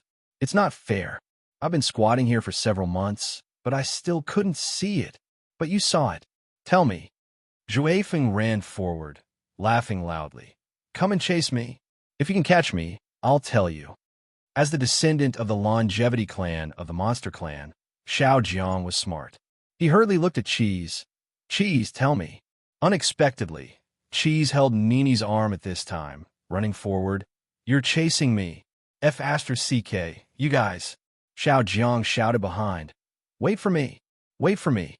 Shu Xiaoshu looked at the backs of these children, smiling faintly, and then looked at the fireworks in the sky, saying softly, "Can you see it too? The children have grown up, honey. You're setting off fireworks at a time like this? Is there something wrong with the program crew?" Backstage, Chung Iran and the others who had to hide because of the accident opened the curtains. The one who said this was old Mo. But Chung Iran suddenly picked up the guitar, saying, I say, should we take the opportunity to go crazy again? Now. Hongguan was stunned, frowning. It's not good, right? It's already like this. Chung Yiran laughed. Ha ha. With such a good stage, who cares? Let's sing our song. This is our music. With that, Chung Yiran ran out of the stage quickly. Hongguan, little monster, and old Mo glanced at each other, and then licked their lips. The meaning was clear. Do it. This is their rock and roll. Everyone, we're back. Chung Yiran glanced at the strings on her guitar with an expression of enjoyment. Next up is Hi. Boiling desire. The feelings accumulated over the years are awakened. Shouts rise again. Soaring notes. New inspiration. Dancing the tide of life. People suddenly stopped complaining about the bad luck of this night, and once again threw themselves into the passionate singing. The sky was hot because of the fireworks, and the people on the ground were fervent because of the singing. Speaking of which, this old one hasn't seen fireworks for quite some years. Chi-Chi Kamaya. Of course, she was no longer in the appearance of an old lady. After leaving, she immediately removed the illusion, you know? It's been quite some years for me, too. Long Shuo nodded her head, the magnificent colors reflected in her eyes, but she was subconsciously looking for a certain figure under the night sky. Standing at such a high place, don't you feel lonely? Finger snaps. Every time there was a snap of fingers, a firework would erupt and rush into the sky in an instant. Luochio snapped his fingers again and again, smiling at the same time.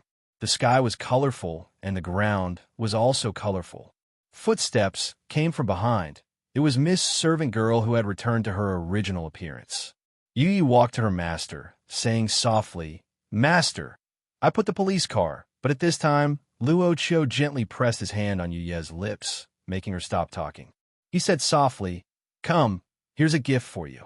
With that, the boss waved his hand gently, and all the remaining fireworks exploded at the same time, rushing into the night sky, and released again. It was very colorful, just like the meeting of people. When people gathered together, they would always collide with each other like fireworks, creating all kinds of beautiful and incredible fireworks. Because she was always with him, he didn't feel lonely anymore. Yen yen yen yen.